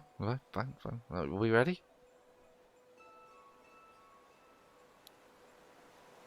I think, as we'll ever be, to see how long they're docked here, see when they nest. I blame Allie. When they next leave port. Okay. So, as you move further along the outer docks, the noise of the harbor fades behind you. The shouting of dock workers becomes distant, replaced by the quiet creak of rope under tension and the steady rhythm of water against pilings below. The lanterns grow fewer here. Ahead, a side pier branches away from the main dock. A weathered post stands at its entrance, the number VII carved deep into the grain. Dock 7. This part of the harbor stretches farther and deeper into the water, where the larger ships tend to anchor. The pier itself is built from long planks of pale, weathered wood reinforced with old elven stone beneath the supports. The wind moves freely out here, tugging softly at loose ropes and canvas. Near the start of the dock stands an old cargo crane, its curved arm frozen in place above a scattering of wooden crates and coiled rope. Farther out along the pier rests a single vessel tied securely against the dock. Its hull is long and narrow, the shape of a ship built originally for speed, sleek lines cutting through the water rather than sitting heavily upon it. But the vessel has clearly been modified over time. The central deck has been widened slightly, reinforced beams supporting a small cargo hold that now sits between the masts. Stacked crates and sealed barrels sit lashed down with careful rope work.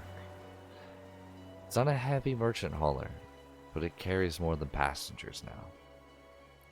2 tall masts rise above the ship with their sails furled tight.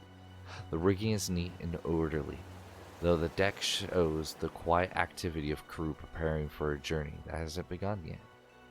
A lantern burns beside the gangplank where it meets the dock, its light swaying gently over the water.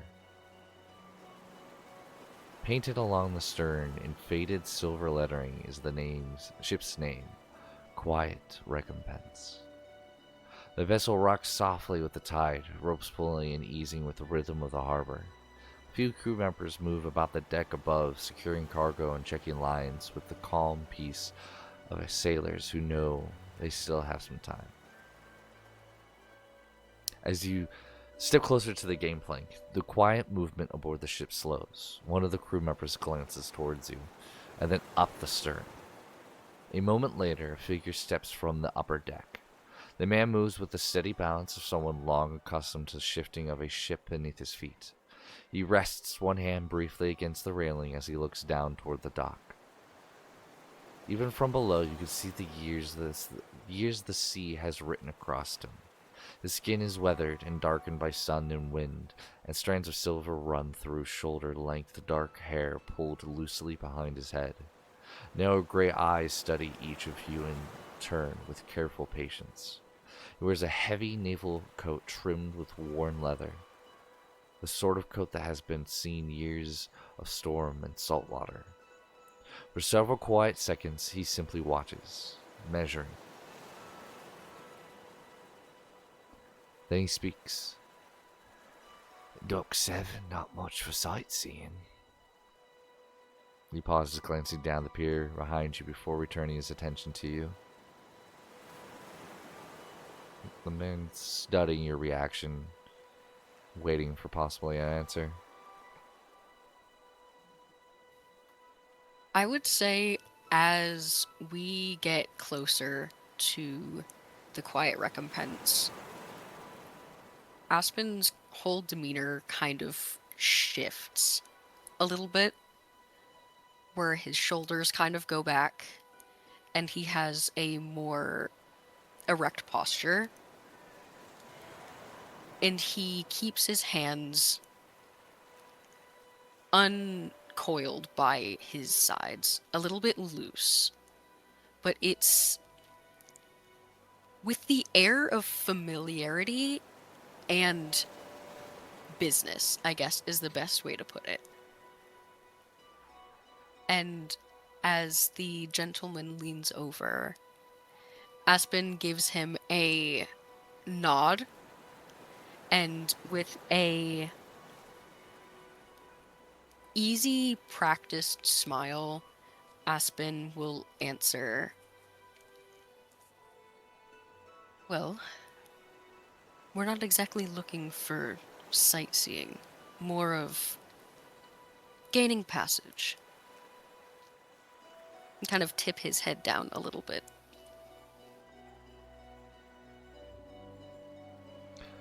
Looking for passage. Where to? Believe that where we're going is now the other Yes. that we switched. Yes. So that now is I have to correct. find. It is Elen'thalas. Thank you. No worries. I figure I'll give you that because I fucked it up last time, so. You're totally fine. Aspen will just kind of Elen'thalas. Not too far, if I believe. So it takes you into the open sea. Why do you want to be on the quiet recompense and not a faster ship? You came straight here bypassing all the other ships. Makes me wonder why.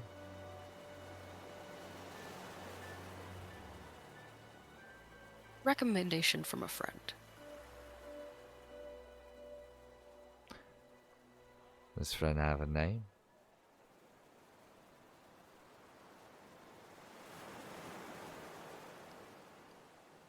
Aspen kind of creases his eyebrows a little bit. We called him Jimmy.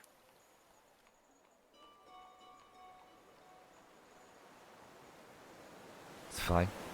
You got coin? I do. How much you have? How much do you want? I'm assuming you want less questions from here on out. That would be preferred, yes. Kind of looks down at you. Is this your whole group? Indeed. Any animals aboard?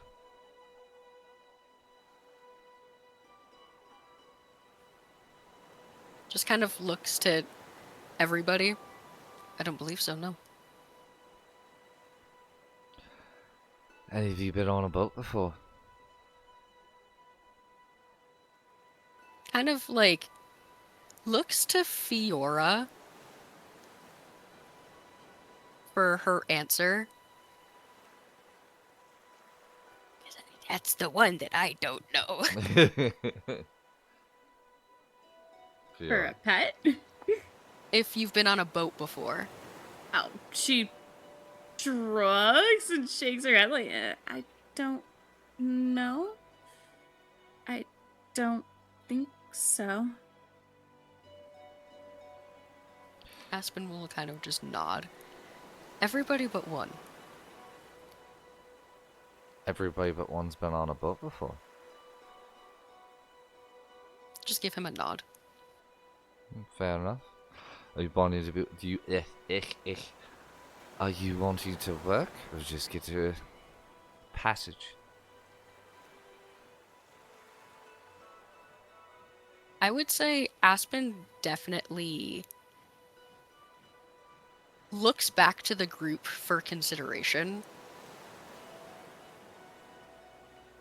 Aspen is definitely willing to work if it gets them passage.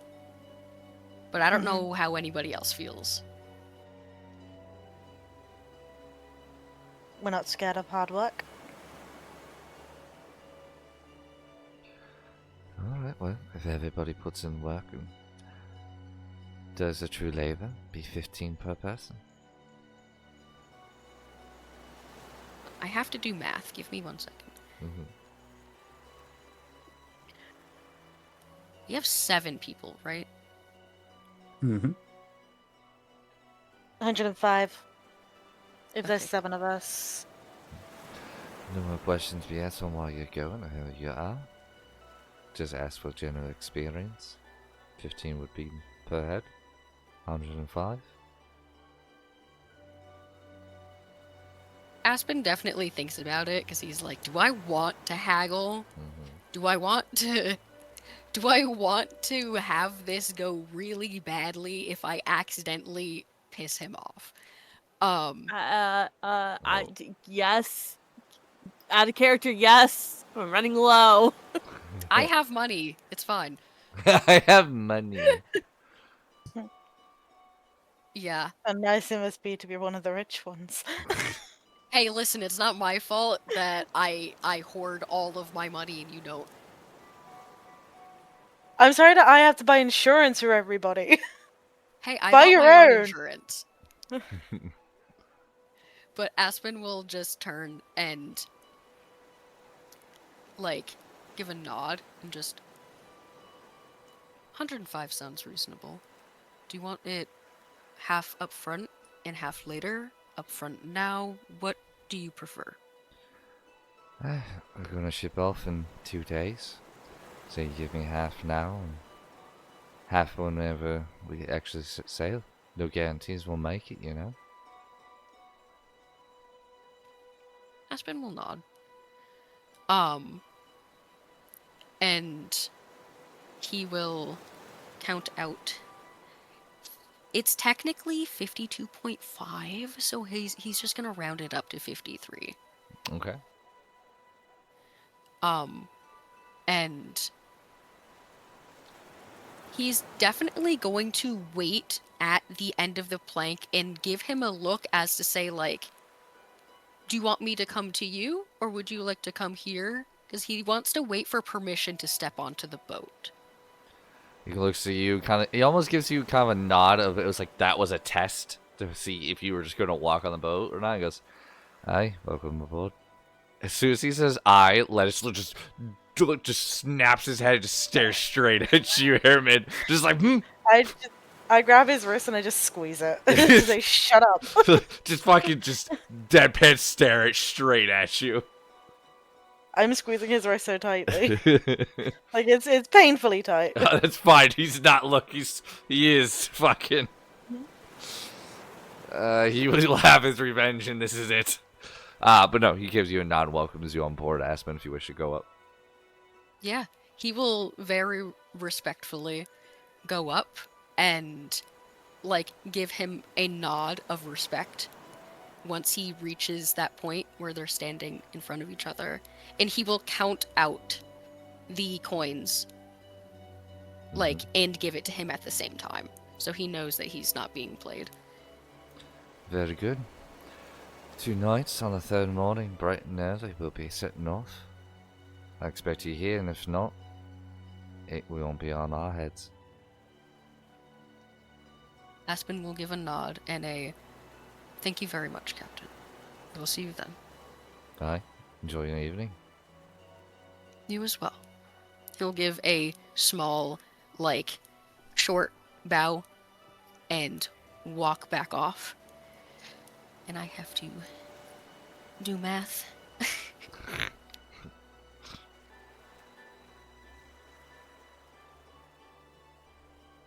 1, 5, 16. Okay, cool. Awesome. Okay, so yeah, we just gotta let Eggs know that they have 2 days for their muzzle. 2 nights. 2 nights. Okay. So on the 3rd day. Yep. Okay. 3rd morning, heading out. Well, we have passage, so we have looks into the sky. It's like mid-evening, or is it like early evening? It's late evening at this point. After eating, doing this, you're probably getting close to like 8. Okay. 8 or 9. All the lanterns kind of begin to illuminate. You can see all the lanterns are made of blue glass. So the area is all lit up by blue. Just like I love that. Just like the moonlight shining down onto the ocean. Well, I suggest we find somewhere to sleep. Alright. You head back up the docks and look for a place to rest for the night. And that's where we're going to end today's session. All right. Nice. You got your passage. You got to experience the port city, and we'll see what happens next week. I want to say thank you very much for my players for all being here, even though some of them unfortunately had some technical difficulties. Thank you for chat, for hanging out with us, and supporting us along our journey. I hope you're all able to join us next week. And with that, I bid you all a very fond and piratey good night. Oh my god. Night. Bye. And Bye. your girlfriend. And your alright, I fucked it up. Your boyfriend's a bitch. No, your pirate's a bitch. Your matey's a bitch.